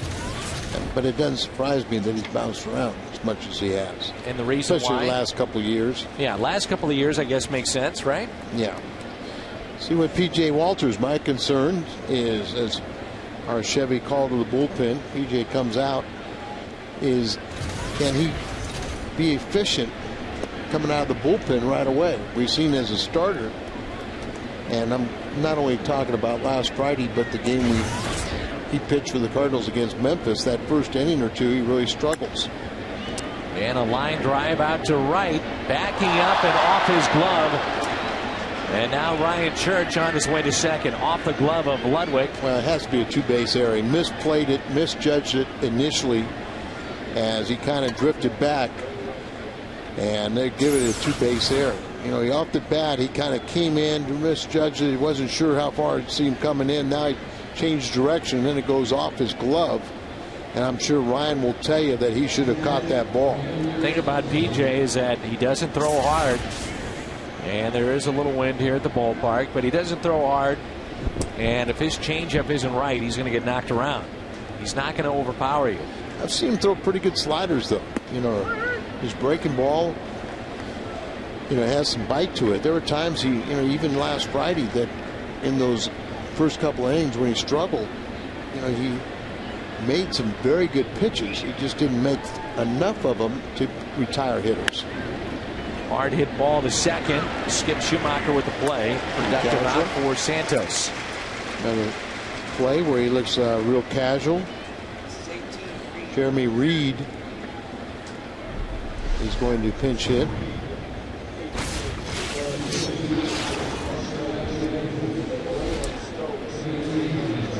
Cora and Reed, Santos, who's now playing, and Sheffield, who's playing, and Tatis, a guy named Fernando Tatis, primarily on their bench this year for Jerry Manuel.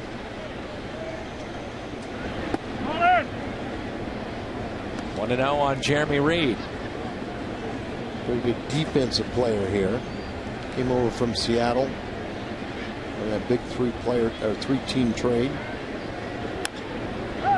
Cardinals have asked their farm system to produce. We shall see. One of those is Mr. Walters, who's on the mound right now.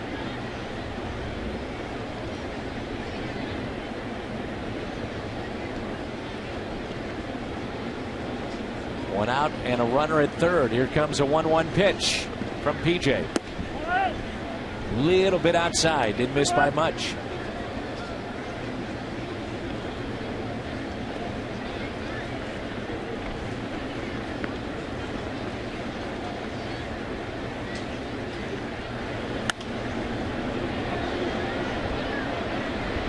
Barton will give it a look. Out of play. This Cardinals team has hit so far this season. 9 hits already this ball game against the Mets, and they lead it 7-2. Would you be concerned, though, if you're a fan at home watching and you say, well, where's the starter, Kyle Loge, after he turned his ankle just a bit but finished that inning? Little help there. Gets the strikeout. That's a big one. There are times when you want to strike out. Get that runner at third base, less than 2 outs, and boy, you know, he gets Reed to go after a pitch nowhere near the strike zone, doing him a favor. But he had a bunch of strikeouts in that game against Zambrano. What was it, 7 strikeouts in 4 innings? Right, 7. But he threw 98 pitches in doing so. 2 outs, and Reyes with a base hit into right. RBI base hit cuts the lead to 7-3. He's now 2 for 4. And this is when you ask for trouble, because Reyes gets on with his good speed, just out of the reach of Pujols, and a base hit into right, and it brings in Cora.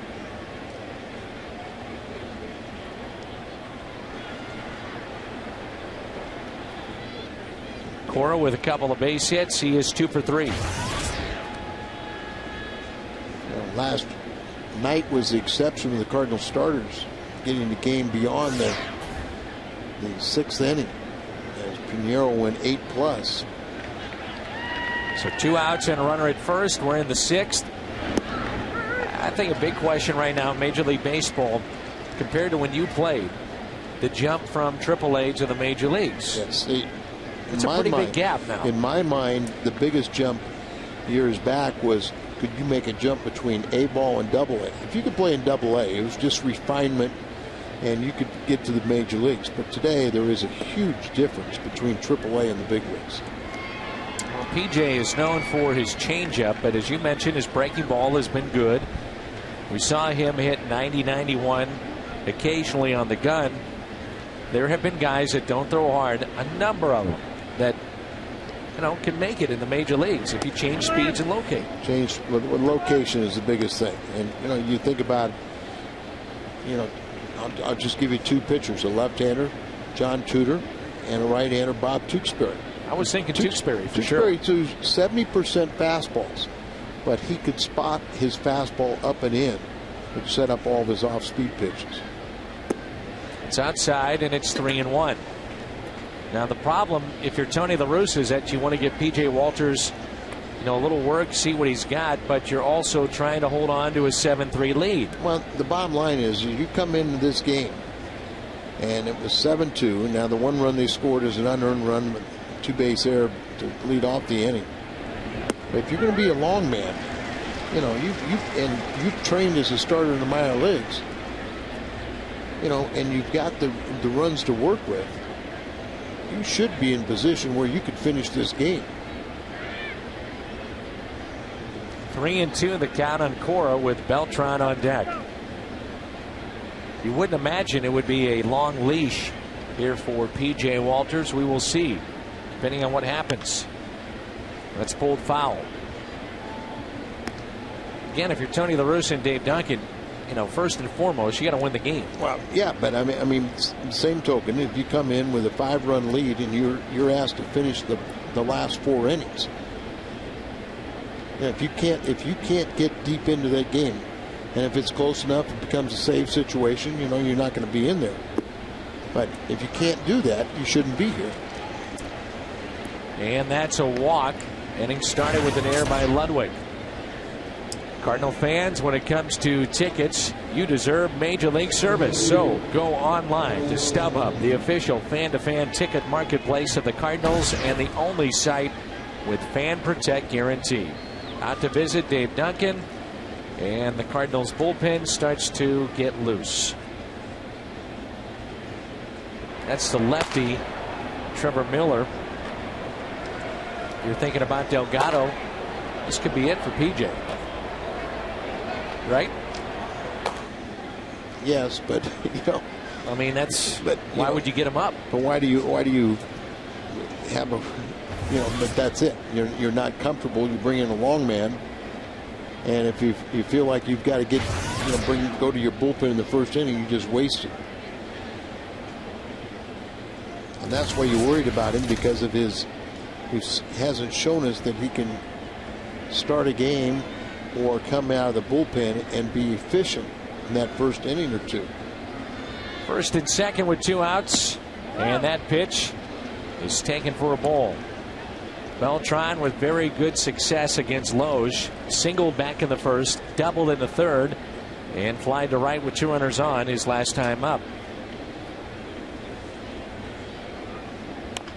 1-0, got him out in front. PJ's got it, fires a bullet to Albert. The Mets will strand 2.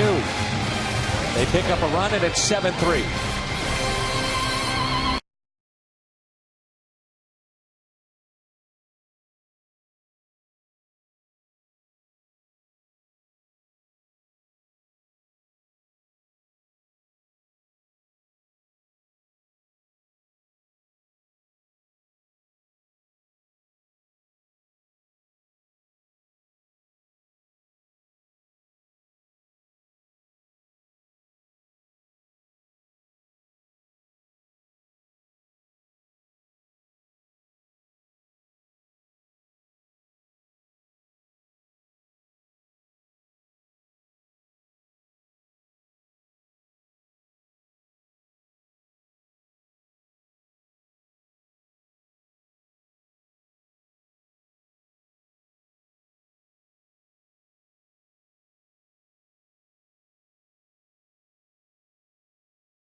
You were there. Not the same pitcher.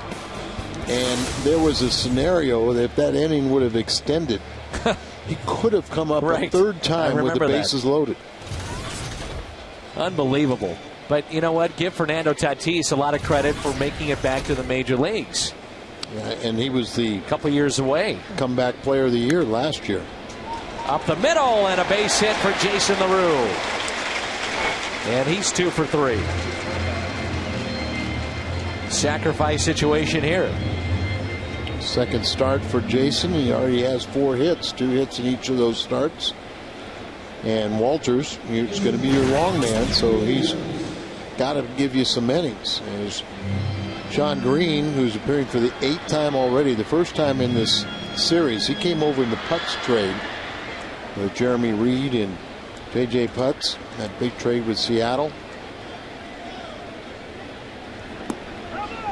As a starter, you know that he's been in this spot before, which is to sacrifice. Hoping to visit with Jim Hayes, a little bit about Ryan Franklin.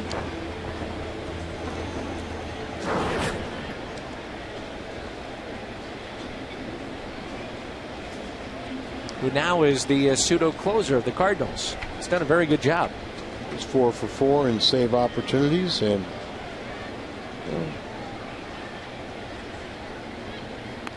PJ gets the bunt down. Nicely done. Delgado to first. And LaRue is in scoring position. You have to try to imagine what's going through his mind. His first home game in which he's participating in, meaning Walters, and you know, all the different things that go through your mind. You're trying to get people out. You're trying to sacrifice. You're trying to relax. It's not an easy thing to do. That's the key ingredient there, relax. Everything is so sped up around you, and you got to slow everything down. And here is Schumacher, and a ground ball. That's a base hit. Nice job of going the other way. Schumacher on his way to second with a double. 8-3 Cardinals. Good hustling double, an RBI, get that run that Mets scored in the 6th, get it right back here for a 5-run lead, and try to add on. 6th RBI for Schumacher. Good sinking action, running away. Look at that concentration, just flicking the wrist, making contact, and bring another run on home, represented by LaRue.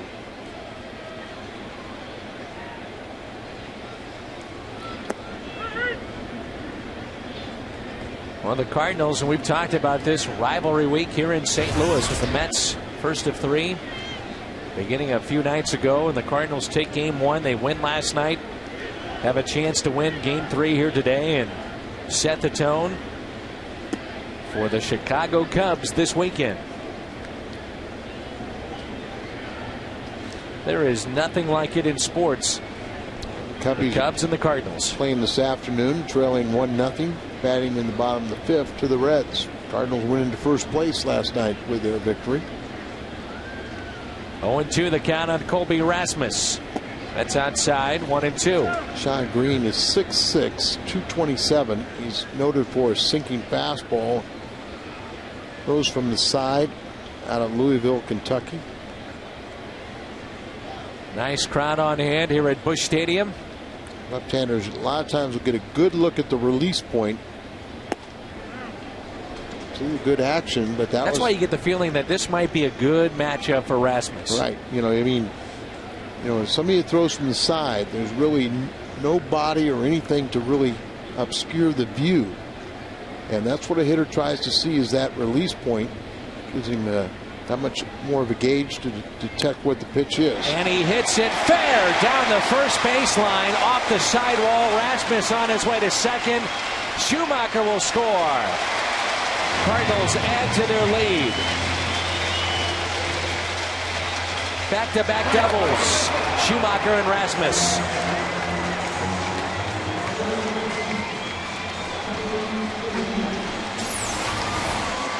Remember, he fell behind 0-2. A little breaking ball, just kind of backed up a little bit, stayed over the middle of the plate. Low ball hitter, and he goes out, hooks that ball for his RBI double. Back-to-back doubles, 3rd hit of the inning, and his 3rd RBI. They're going to intentionally walk Albert. Oh, the boos are raining down. Intentional pass to Pujols. This will be the 4th time that he has been on base, and Ludwig should get used to this. Even though he was an all-star with 37 home runs, going to see this a lot if you hit behind Albert Pujols. And nobody with a baseball mind will ever second guess what Jerry Manuel's doing right now. You got a sinker ball or ground ball set up to double play. And you've already seen enough of Albert in this game, as he is 3 for 3 with 3 runs scored, 2 home runs, 3 RBIs. But if you're Jerry Manuel, you manage in New York, and at some point the heat gets turned up a little bit, whether it's the first week or the last week. And they, record-wise, aren't playing like probably they should. No. Bud Light, what's on tap? The Cubs coming to town. The difference is drinkability. Bud Light. Good matchup tomorrow. 6:30 pregame show. Cubs and Cardinals on Fox Sports Midwest. I know you really like that matchup. Absolutely. Wainwright and Dempster tomorrow. Boggs and Marshall on Saturday. Wellemeyer and Harden on Sunday.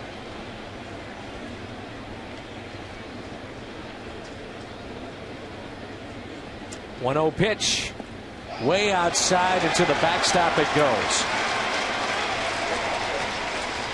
Now it's one thing, Al, to lose games, but then when you go back to the first game of the series, your star center fielder doesn't slide. Daniel Murphy and left misplays a ball. That cost you the game. You had the catcher's interference. You had walks when you're leading by 4 runs. Those are the kind of things that turn the heat up. Sure, but you know, what is the manager going to do on that? Some of those things. Well, a lot of people point the fingers to the manager. He's the one in charge. Now, if they continue to not slide and get runners thrown out at the plate and all the walk runs in, you know. Hey, as you well know, in all your years in professional baseball, somebody's got to take the fall. Managers, players, somebody. I mean, you can't fire 25 players. You can fire a manager, but I think we're still a ways away from that. But I'm not saying that now. I'm just saying the heat is turned up because you're playing like this in New York in a brand new stadium. Your payroll, you brought back Perez. You've got a great closer. We haven't seen him yet. You've got Santana. Omar Minaya, the general manager there, he fired Willie Randolph. Oftentimes you can fire one manager, you can't fire 2. Ludwig with a base hit into right. 1 run in. Here comes Albert. He will score. Ludwig delivers. They intentionally pass Pujols. Ball to the backstop. 2 runners in scoring position. And Ludwig delivers with the infield drawn in. It's all Cardinals this afternoon. And not only that, but kind of another weak little throw and a high trajectory allows Ludwig to get into scoring position. So here's the base hit. It's over the head. If they're back at normal depth, it's a line drive, maybe a double play. High throw, it's a single, but Ludwig's able to get himself in scoring position as he misses the cutoff man. And the double play is not in order. Another intentional pass to the left-handed hitting Ankiel. Intentional pass, and they are down by 8 runs. They will deal with Barden. Face Stokes back in the 5th. 1 run in the first, 3 in the 4th, 3 more in the 5th, and 4 in this inning.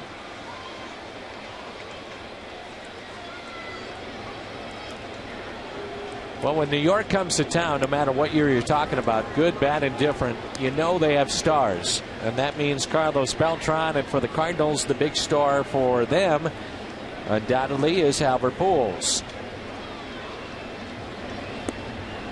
So the comparison between the two. Carlos Beltran did not slide. Maybe a series-changing play.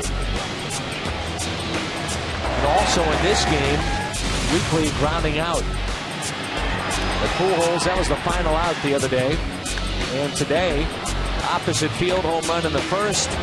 And again in the 5th, he would go deep. But the Stars, for the most part, have showed up here today. 7 RBIs for Pujols, as we highlighted. Beltran's had a good series, but in this game the last 2 times up. You know, he's had runners in scoring position and is 0 for 2. Ground ball hit to third. Wright will go to second. Out there on to first. Double play. But the Cardinals add to their lead with 4 more. It's 11-3 after 6.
Get any large soft drink or sweet tea for just $1.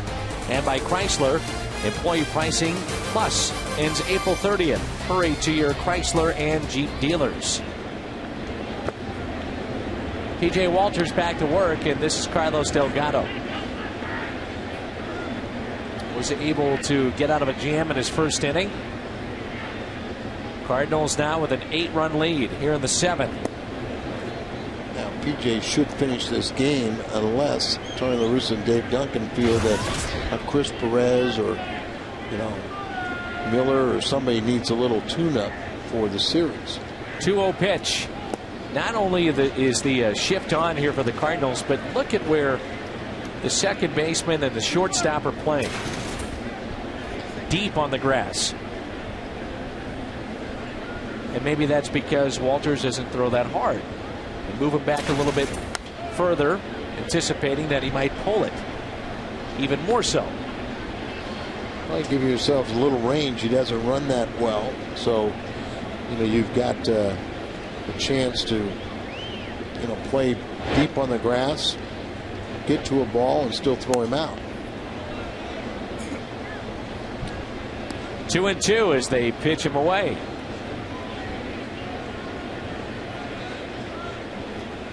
You would think with that defense they were expecting him to pull the ball.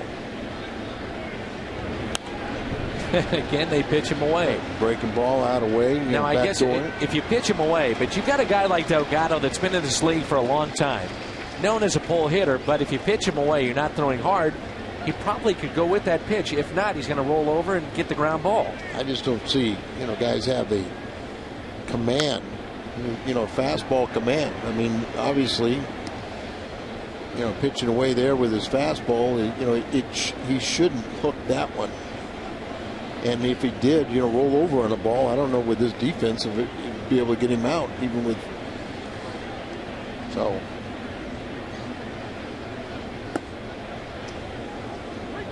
Three and two. No walks when you're up by 8. It has been another impressive performance by the Cardinals offense here today. 13 hits, 11 runs.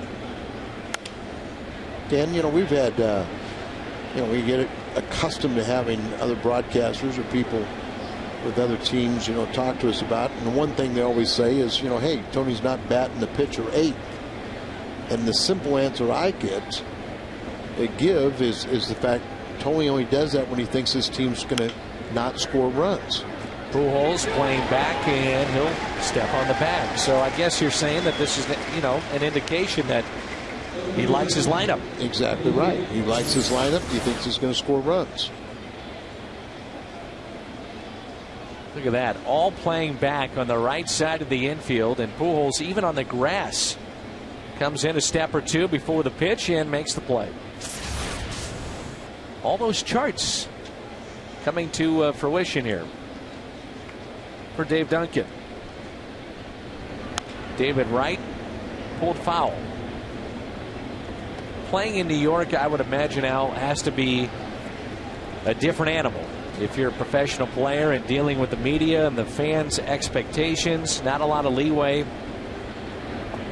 You either love it or you hate it.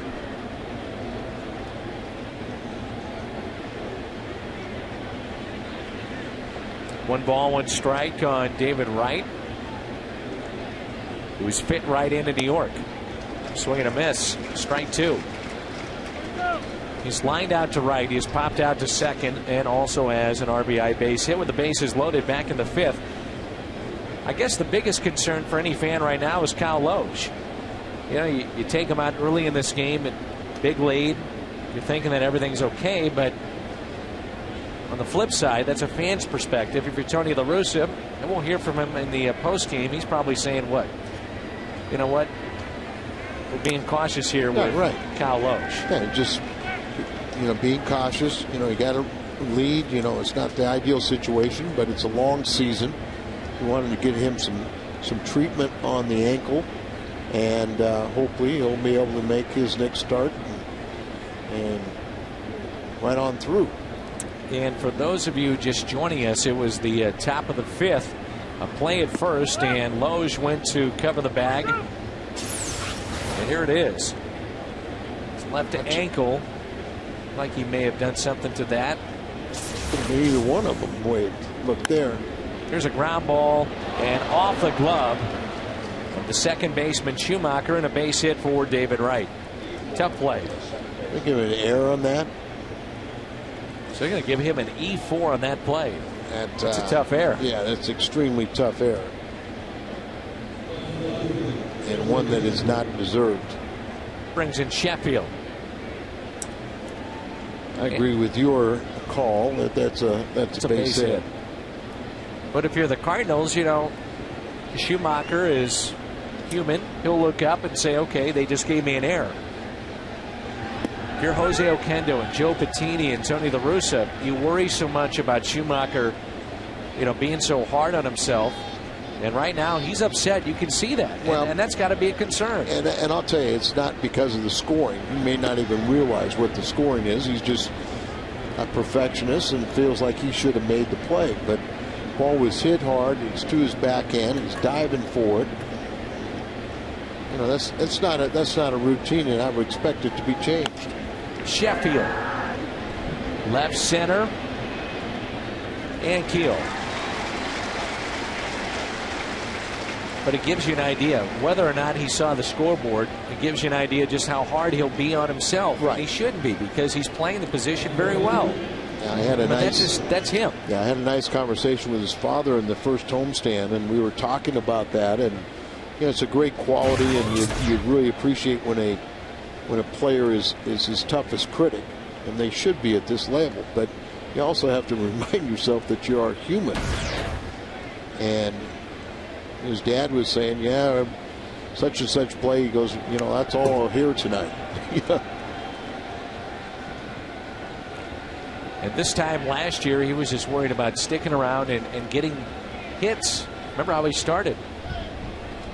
And with a left-handed batter up, you think about Skip Schumacher. You also see that Albert Pujols is not holding the runner at first.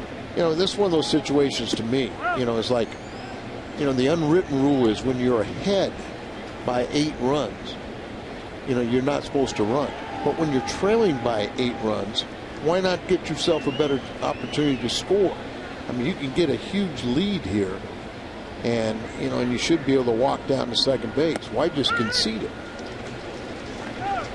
You know where I stand on that. Drives me crazy. Well, I mean, right. You should take the base. Take the base. You know, they're giving it to you. Well, you know, think about if you have a play at third where, or even at short, where those guys have to knock a ball down. In this particular instance, now you can get a forced play at second. Right, you can ball up the middle, right? And your only plays at second base. Now you got an out there. 2-2, and that's not, you know, I mean, you're trying to get back in the game.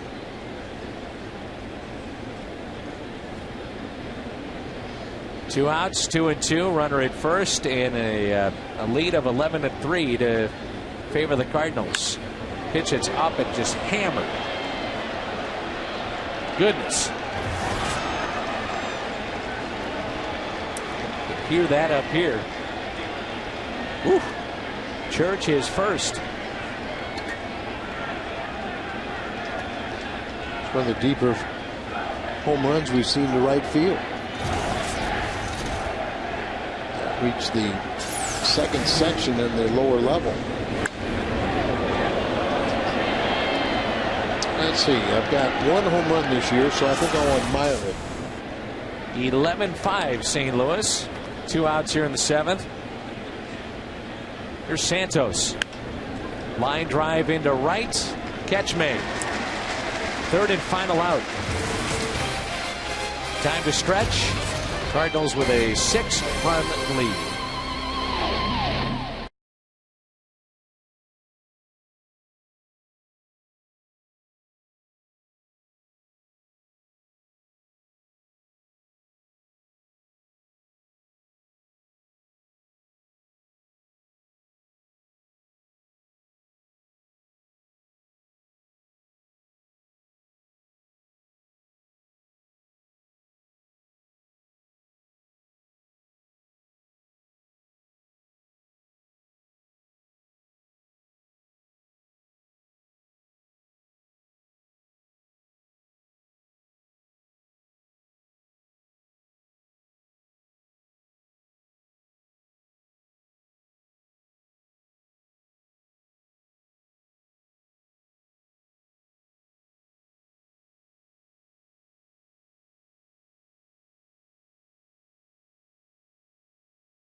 And it's Albert Pujols leading the way in our game summary. That was in the first. How about Rick Ankiel? Outstanding catch in right center. Pujols would do it again in the first and again in the 5th. Ankiel with a home run as well. Those two, big hug. Ankiel and Pujols. The story today. Thus far, and the Cardinals have an 11-5 lead here in the bottom of the 7th. Brendan Ryan will lead it off for St. Louis. No activity in the Cardinals bullpen. And the first pitch is taken low and outside. Brendan 1 for 2 with a walk and an RBI base hit. Second inning work for Green. Swing and a miss and a good pitch.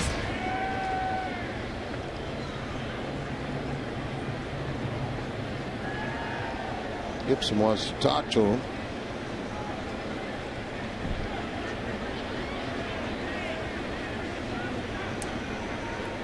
The catcher got hit on the backswing and watching that, and maybe our home plate umpires giving him a little breather here. That's the case. Professional courtesy. come around there and you see whack. You learn real quick if a guy's got a long backswing. Grounder hit to short.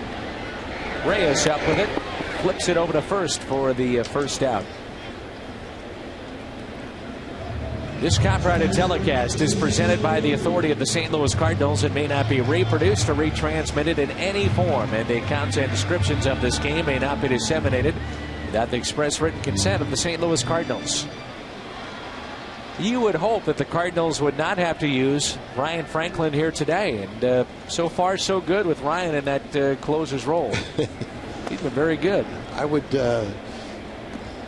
say the media would not want to go to the Tony La Russa press conference if Ryan Franklin has to come in this game. Or they may well enjoy going there. Tony won't. It'll be a quick one. We'll see Chicago here tomorrow night. And Milton Bradley and Lou Piniella had a little visit on Wednesday. And they are going to keep him on the bench until he is 100% healthy. Well, that's the question. You know, will he be 100% healthy?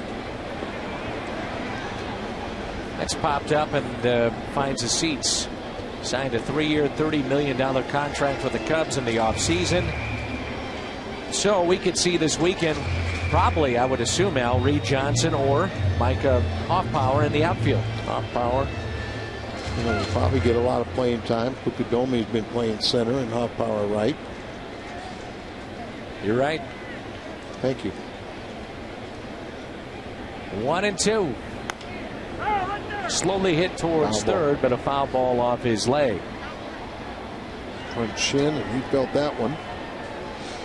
How tough do you think it is for LaRue to make the transition of being an everyday catcher with the Reds in his major league career? He comes to St. Louis, but now being a backup to obviously one of the better ones, Mr. Molina. And it's real hard to keep your batting eye. But the one thing about a backup catcher is you've got to be able to, the ability to catch and throw is more important than what you do offensively. Right? Yes.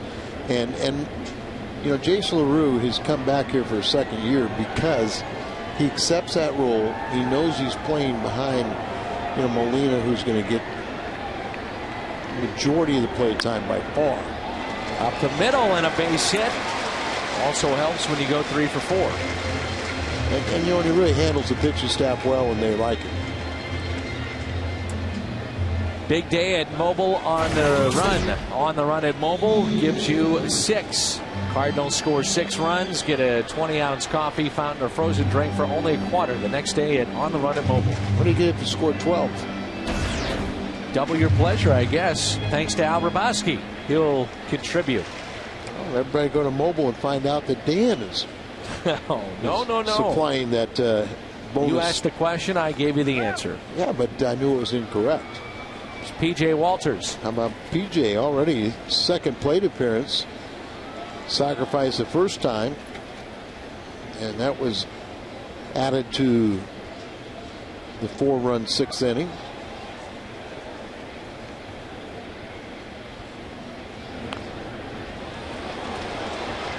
Good sacrifice here. We play to first. His second of the day. 2-4.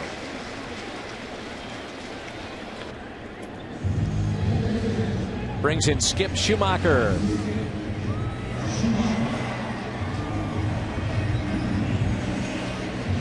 Skip today with a double, run scored back in the 6th inning. He is fly to right. He is grounded out to first and also grounded out to second. Cole Hamels left today's game against the Brewers in the top of the 4th. He was hit on his left shoulder. Had some elbow issues in spring training and now hit on that shoulder, huh? Yeah, he was 0-1 with the ERA over 11 to start a play today. Here comes a 1-0 pitch to the Cardinal leadoff man, their second baseman, Skip Schumacher. 2 balls, no strikes.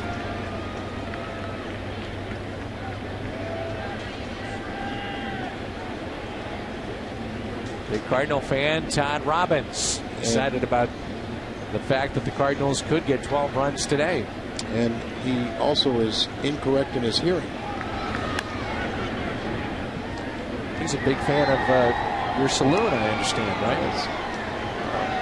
Colonel Todd Robbins, formerly of the Army. Well, I always get confused now because of Scott Air Force Base, but he was Army, as they all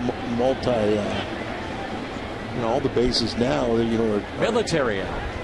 But you still will have Marines and Navy and Coast Guard and stuff at a lot of the bases. They're just not an Air Force base anymore. And Todd is, I thank him for his service, but no longer with the U.S. military. But still a good friend. 2-2 pitch. Inside, and he held up. We have a day game here. Chance to have a nice meal at home, relax a little bit, get ready for the Cubs. I'm always ready for the Cubs. Always enjoy that.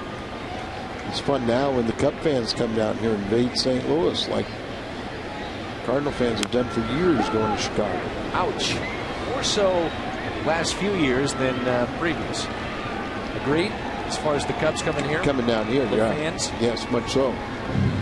And it's a tougher ticket to get now in Chicago than it's ever been for the Cardinal fans. But well worth it. 3-2 with 2 outs and a runner at second. Cardinals leading by 6 runs. If you're wondering about the Cubs, they picked up a run, but still trail 2-1 after 6. Schumacher shoots one foul. Better be heads up over there.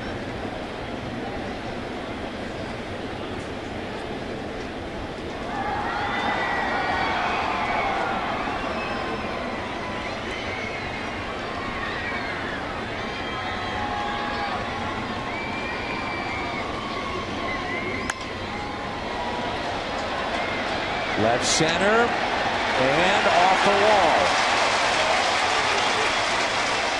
LaRue will score. Here's your 12 runs. 12-5 St. Louis. Back-to-back doubles and RBI doubles for Schumacher. Second RBI of this game. And got second time he's faced Green. Got a base hit to left the first time. This one over the head of Sheffield for another double.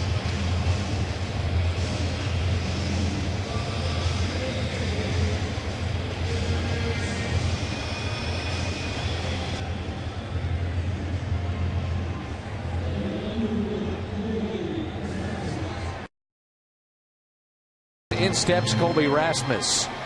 Right-hander getting loose in the bullpen for the Mets. Joe Thurston will pinch run now for Schumacher. Late innings. And the Cardinals leading 12-5. So there's a look at Thurston. Pinch runner here at second base. Nice round of applause for Skip. Couple of doubles here today. Right-hander warming up for the Mets is Bobby Cornell. Talking about a little bit in the first 2 games of the series, a revamped bullpen for the Mets. And some of these guys our first look at.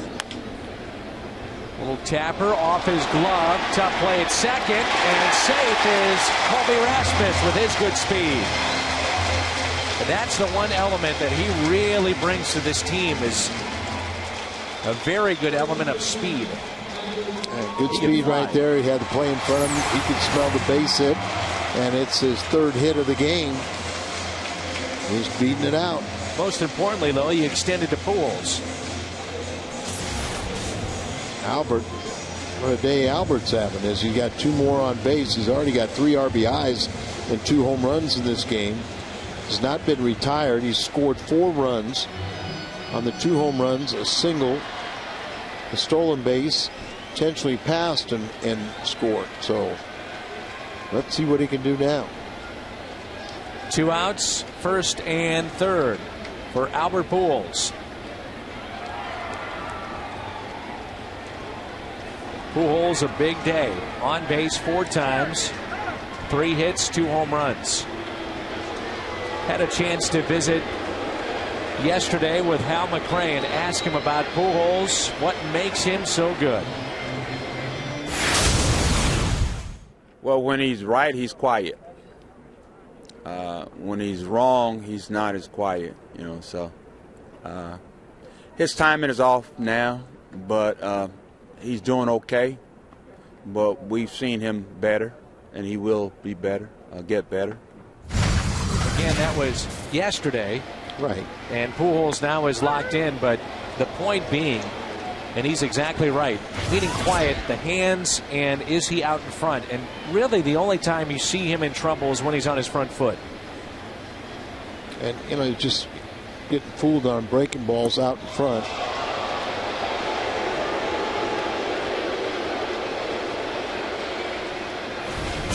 Albert has had a big series, and you see, you can call me Al.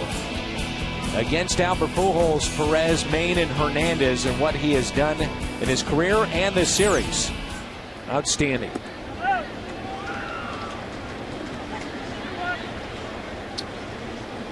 After that sinker down and in at his feet, you know, a little sweeping breaking ball off the plate, 2-1. That wakes up Albert. The 2-1. 2-2.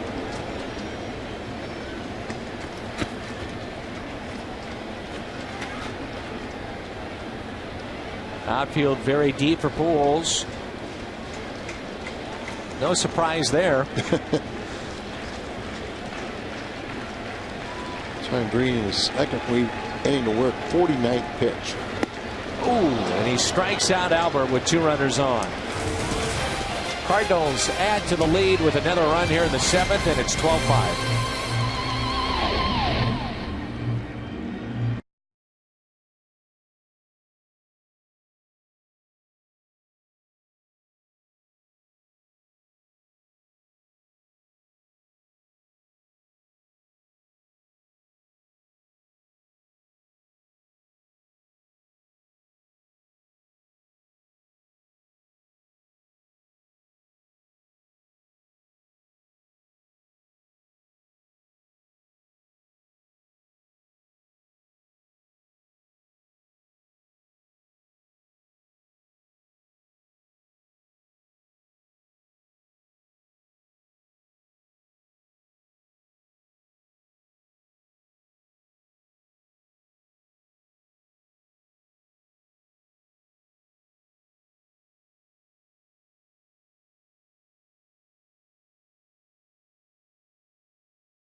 Bank of America and by Hyundai. Brought to you by your St. Louis area Hyundai dealers. Always a home run with America's best warranty, and now Hyundai Assurance. The Mina, Mississippi. Tatis pinch hitting here on the anniversary of his 2 grand slams in the same inning.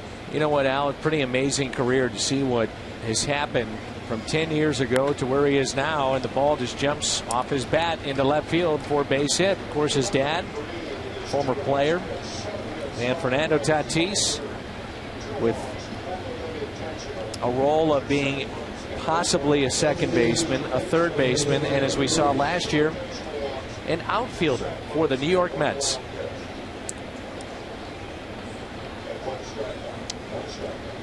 He's a good guy. I talked to him a little bit before yesterday's game, and as I said, he was a comeback player of the year. He had a long haul to get back, and Dave Duncan out to talk as Trevor Miller starts to throw a little bit.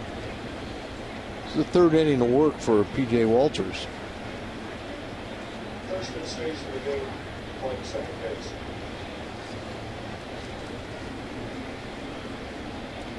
Chance to try to get a double play here with Reyes with his good speed, and Trevor Miller starts to throw in the pen.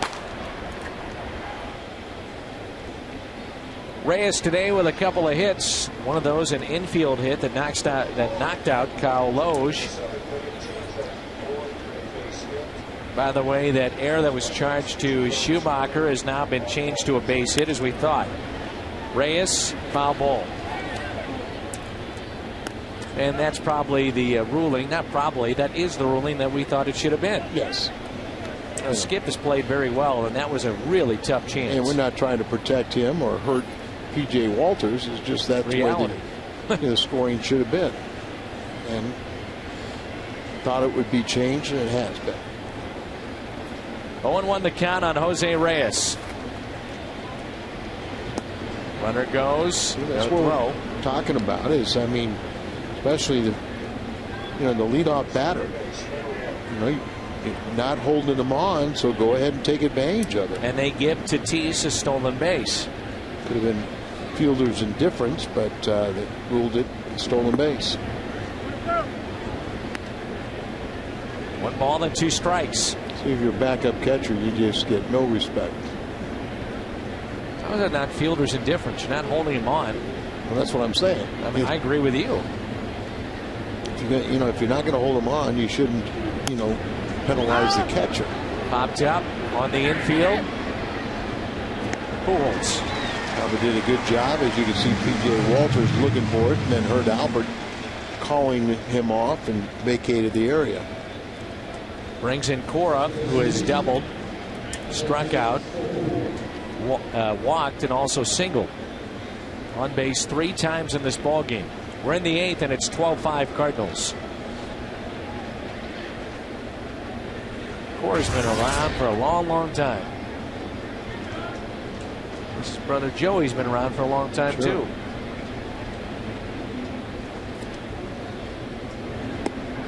Strike at the knees. Post-game show coming up with Pat Paris and Ricky Horton. Jim Hayes will have reaction from the clubhouse and Tony La Russa as well. 1 ball, 1 strike.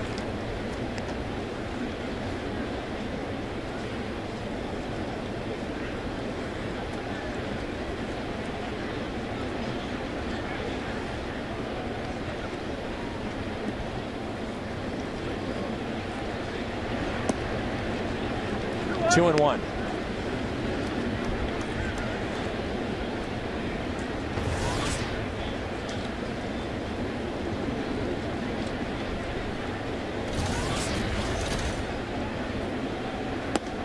At the knees, but a little bit low.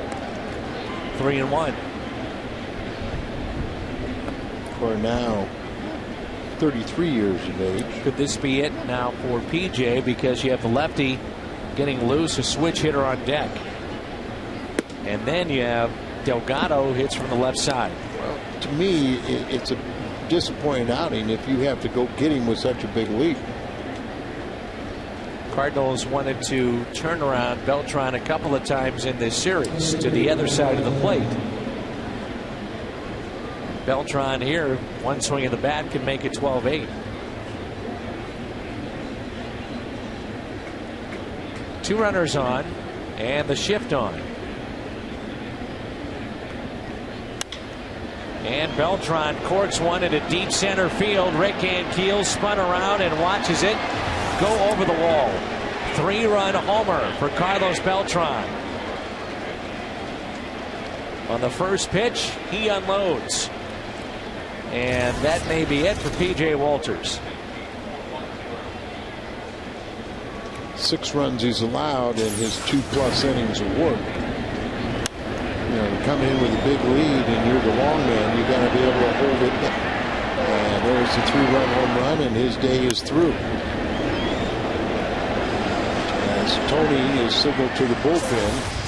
So PJ gets a 1 out here in the 8th inning, and Trevor Miller will be coming in. We'll take a break, step away, and we'll be back. The Cardinals lead 16-13.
Cardinals have a 4-run lead, 12-8, with 1 out here in the 8th inning. Trevor Miller will take over P.J. Walters, who went 2 1/3 innings. He allowed 5 hits, 6 runs, 5 earned, 2 walks, a strikeout, and 2 home runs.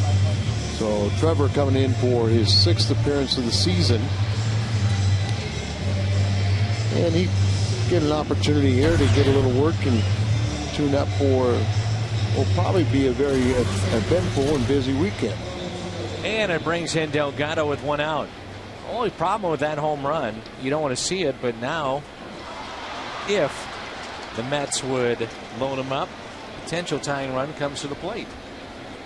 3-run shot there by Carlos Beltran, and here's Delgado with 1 out, nobody on. Cardinals leading 12-8.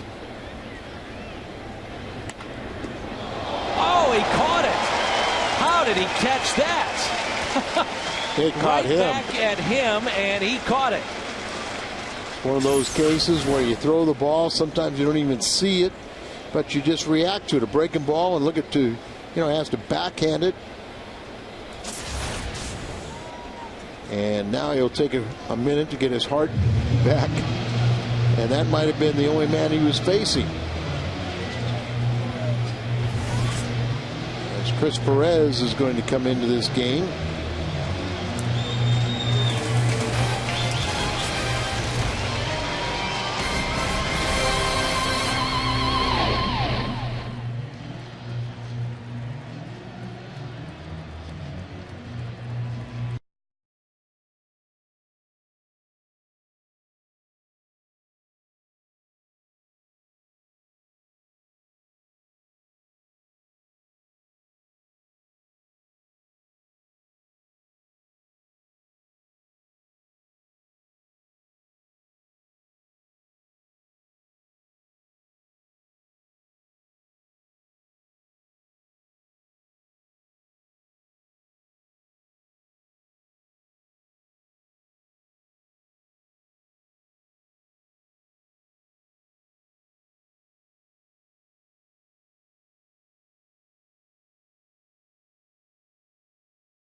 You're John Mozeliak.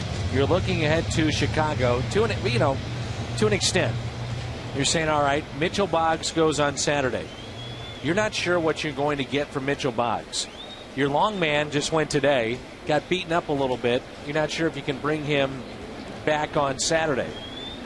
So the question then becomes, are you protected enough in the bullpen? Knowing Dave Duncan and Tony La Russa, the answer is no, particularly for Saturday. And that's the game. Yeah. I mean, you're hoping tomorrow that Wainwright will do what he normally does, at least 6 innings. And Tony will first say it's like you're getting way ahead of yourself because we still have this game to finish. I'm also a fan, Al, so I look ahead. Okay? Well, a player has to, that's been like a Josh Kinney and Brad Thompson, they have to stay down for 10 days. Unless there's an injury, the only way you could bring him back sooner, a minimum of 10 days. But what I'm thinking is, who would be your long man for Saturday? Yeah, Saturday. Yeah, so you could see a roster move being made, and Denny's Reyes is warming up behind Perez. Nice pitch.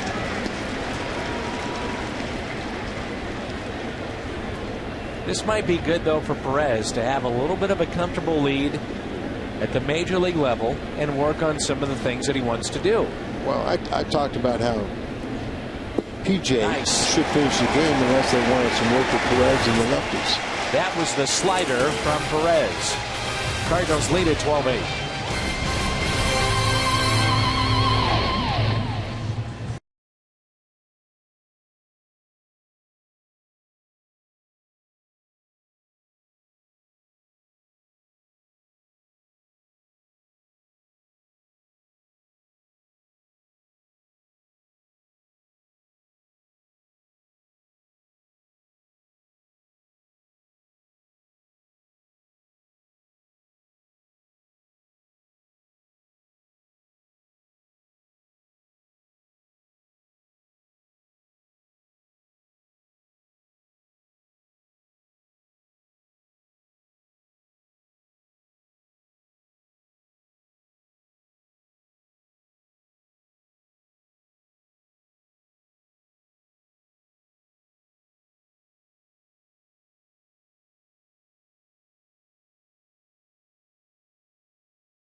This will be his 8th appearance in an ERA of 2.57. Ryan Ludwig will lead it off for the Cardinals.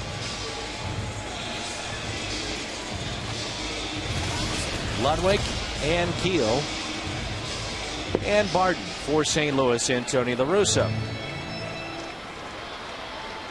Ludwig, a big base hit back in the 6th. Picked up a couple of RBIs after they intentionally walked Albert Pujols.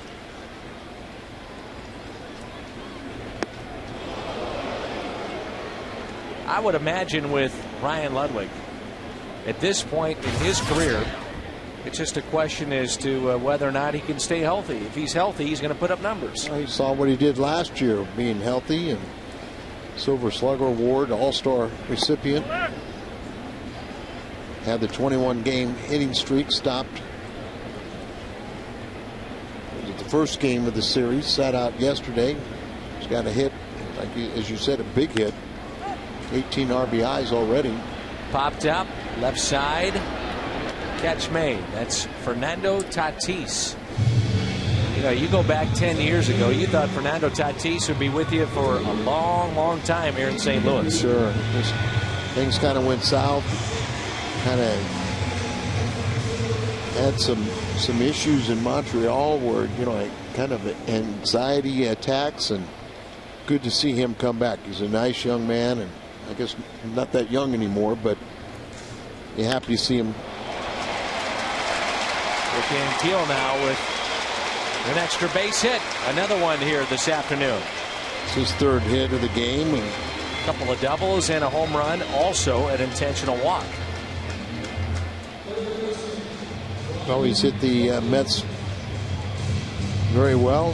Had an average about 380 last year against him. And here is Barton. Going back to Tatis, though, for just a moment.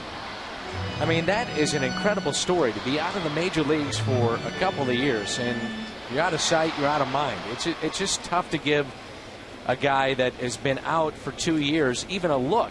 And then once you get that look, you got to make the most of it to get back in. It's very hard to do.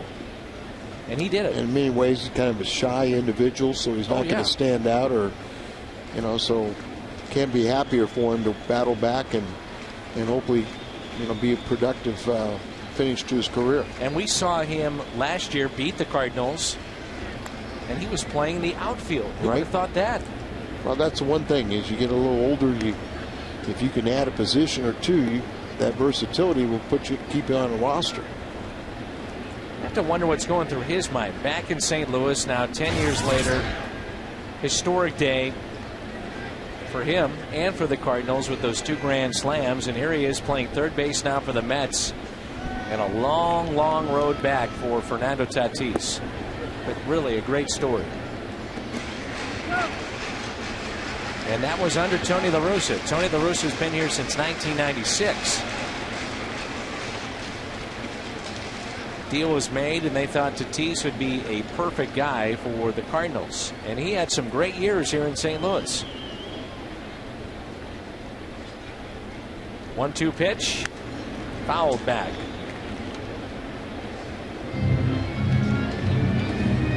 Harden looking for his first hit. Join the fun. Do players think about that much? I mean, we talk about it. I know the fans at home are thinking about it. Yeah, I remember where I was when Fernando Tatis hit those 2 grand slams. But from a player's perspective, is it talked about all that much? We'll talk about that in a moment. I think it is. You do? Yeah, you know, I mean, try and remember things and kind of pump you up, especially when somebody reminds you. So Martin does join the hit parade as he gets his first hit right out the end of the bat. So Beltran kind of knows he's got to come in, but just couldn't catch up to it. As the Cardinals have 18 hits now to go along with their 12 runs. And it brings in Brendan Ryan. Ryan with a walk today, run scored, a single, and RBI. Hitting .318.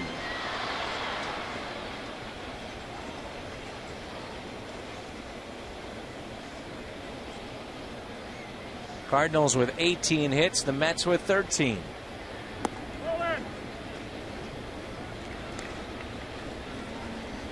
Mike Helling, our producer, enjoys these games.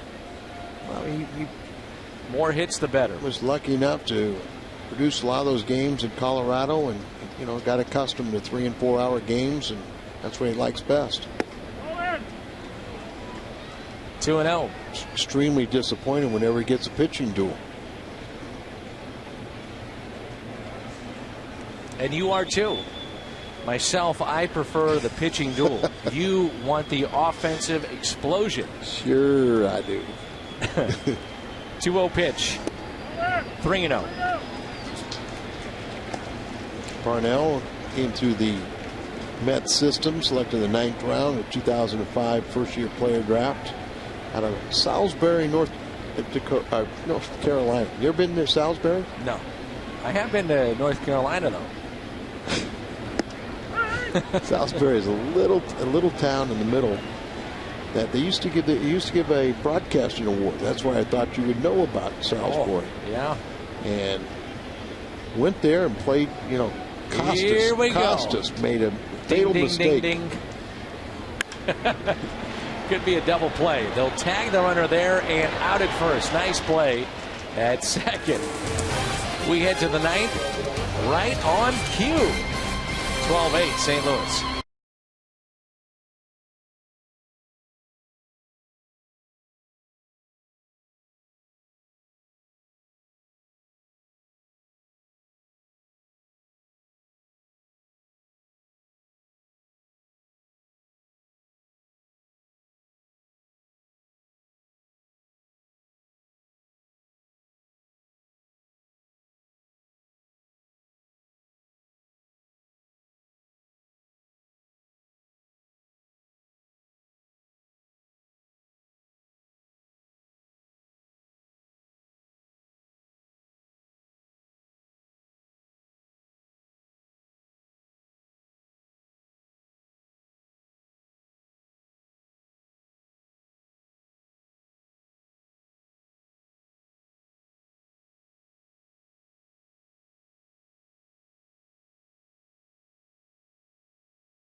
As we go to the 9th at Busch Stadium, don't forget, coming up after the ball game on the post-game edition of U.S. Cellular Cardinals Live, Albert Pujols explodes. We'll break down his day. It's deja vu for Rick Ankiel. Plus, we'll have player reaction straight from the Cardinal clubhouse. Rick Horton, Pat Harris standing by. They're coming up after the game. For now, we send it back to Dan and Al. Gentlemen. Thank you, Jim. As Gary Sheffield's been robbed a couple times in this game. He's 0 for 4. Ankiel made a great diving catch. Martin at third made a stab and threw him out. The newest member of the 500 home run club, 25th player to do so. When you watch his bat, whether he's 20 or 40, you think this guy can hit. How quick it is. Good breaking ball there. You change speeds, you can get anybody out. Right? But yeah, that timing mechanism is he whips that bat back and forth, trying to get ready, trying to hold it back. Al, you saw him in spring training. You were doing one of the spring training games, and Sheffield at that time was with Detroit. I'm sure at that time you and the folks in Detroit did not anticipate what was about to happen to him, and that's, of course, him winding up in New York. Our Hardy's prime cut of the game, Albert Pujols with a couple of home runs. Well, and Rick Ankiel as well. You didn't expect him to get released because he's making $14 million and that's the point. A year. And gets released, the Mets pick him up. They pay a major league minimum, and Detroit pays the rest. You being a former closer, here it is, Perez trying to finish this game off, and you know he'd love to be in tight situations, but how important is it for a guy like Perez to finish this kind of game off? Well, to me, it's you play mental games. It's the 9th inning. You're going to be out there to get the third out. You're going to get those handshakes like you would if it was a save. But you know he doesn't have that much experience. And remember, he started the season at AAA, so it's important for him to go out there and realize this is a great opportunity for me to show that I can handle the 9th inning and I can get back and and play and pitch, give him the ball in those close situations, whether it's the 9th or the 8th. Walk to Church with one out here in the 9th. Let's turn now to our Budweiser player of the game, the Great American Lager, Budweiser. No surprise here. Pujols 3 for 4, couple of home runs, 3 RBIs, and 4 runs scored. Albert Pujols will play behind the runner at first, and we'll see a pinch hitter here. This is Murphy, who started the first 2 games out in left field for the Mets. They love his bat, and they love the fact that he'll take a ton of pitches. And now time is called and activity in the Cardinals bullpen. If you're Tony La Russa, this is the last thing that you want, is to see that some of your bullpen has to work. And here comes Tony now to the mound. Will he make a change? Yes, he will. And that'll be it for Chris Perez after the 1-out walk. Well, Tony wanted to get out of his bullpen a little tune-up before the Cup Series.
Record of 0-1.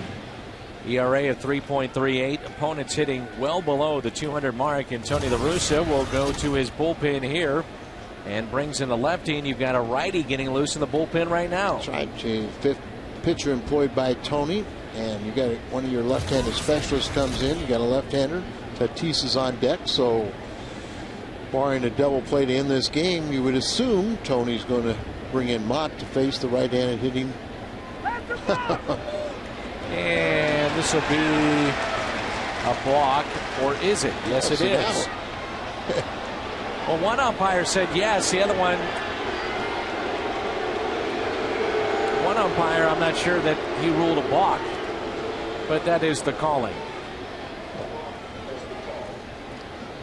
The call is a block. That's Tim McClellan right there. Well, see if he steps off. That's a balk.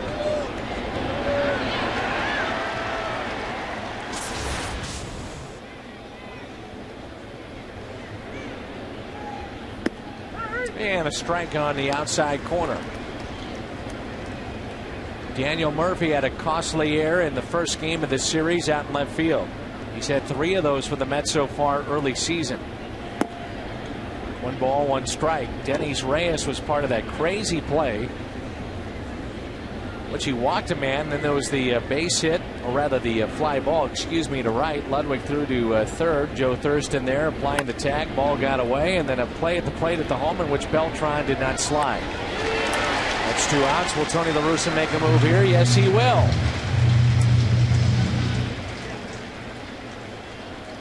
And that's it for Dennis Reyes. Mott coming in.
As the Cardinals have banged out 12 runs and 18 hits. Here's Tatis. Final hope for the Mets.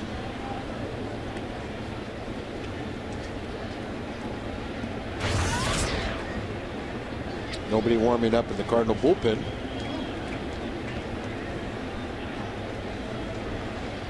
One 0 pitch.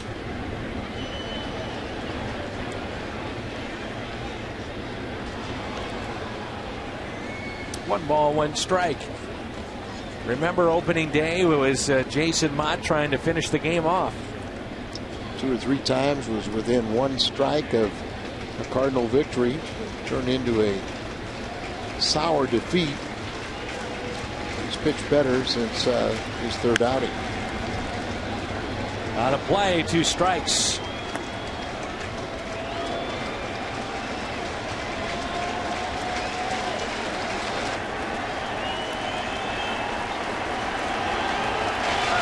And they're on their feet here at Busch Stadium.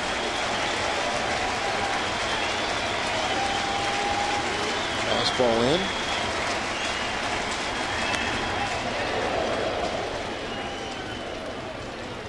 He's got a piece of it. The one thing I've noticed about Mott is last year he was consistently 97, 98. This year, that velocity is way down. I mean, it's still 92, but that's a huge differential, and the pitch is straight. The slider, the pitch is improved on. And he got him. The Cardinals sweep the Mets. Final 12-8 here at Busch.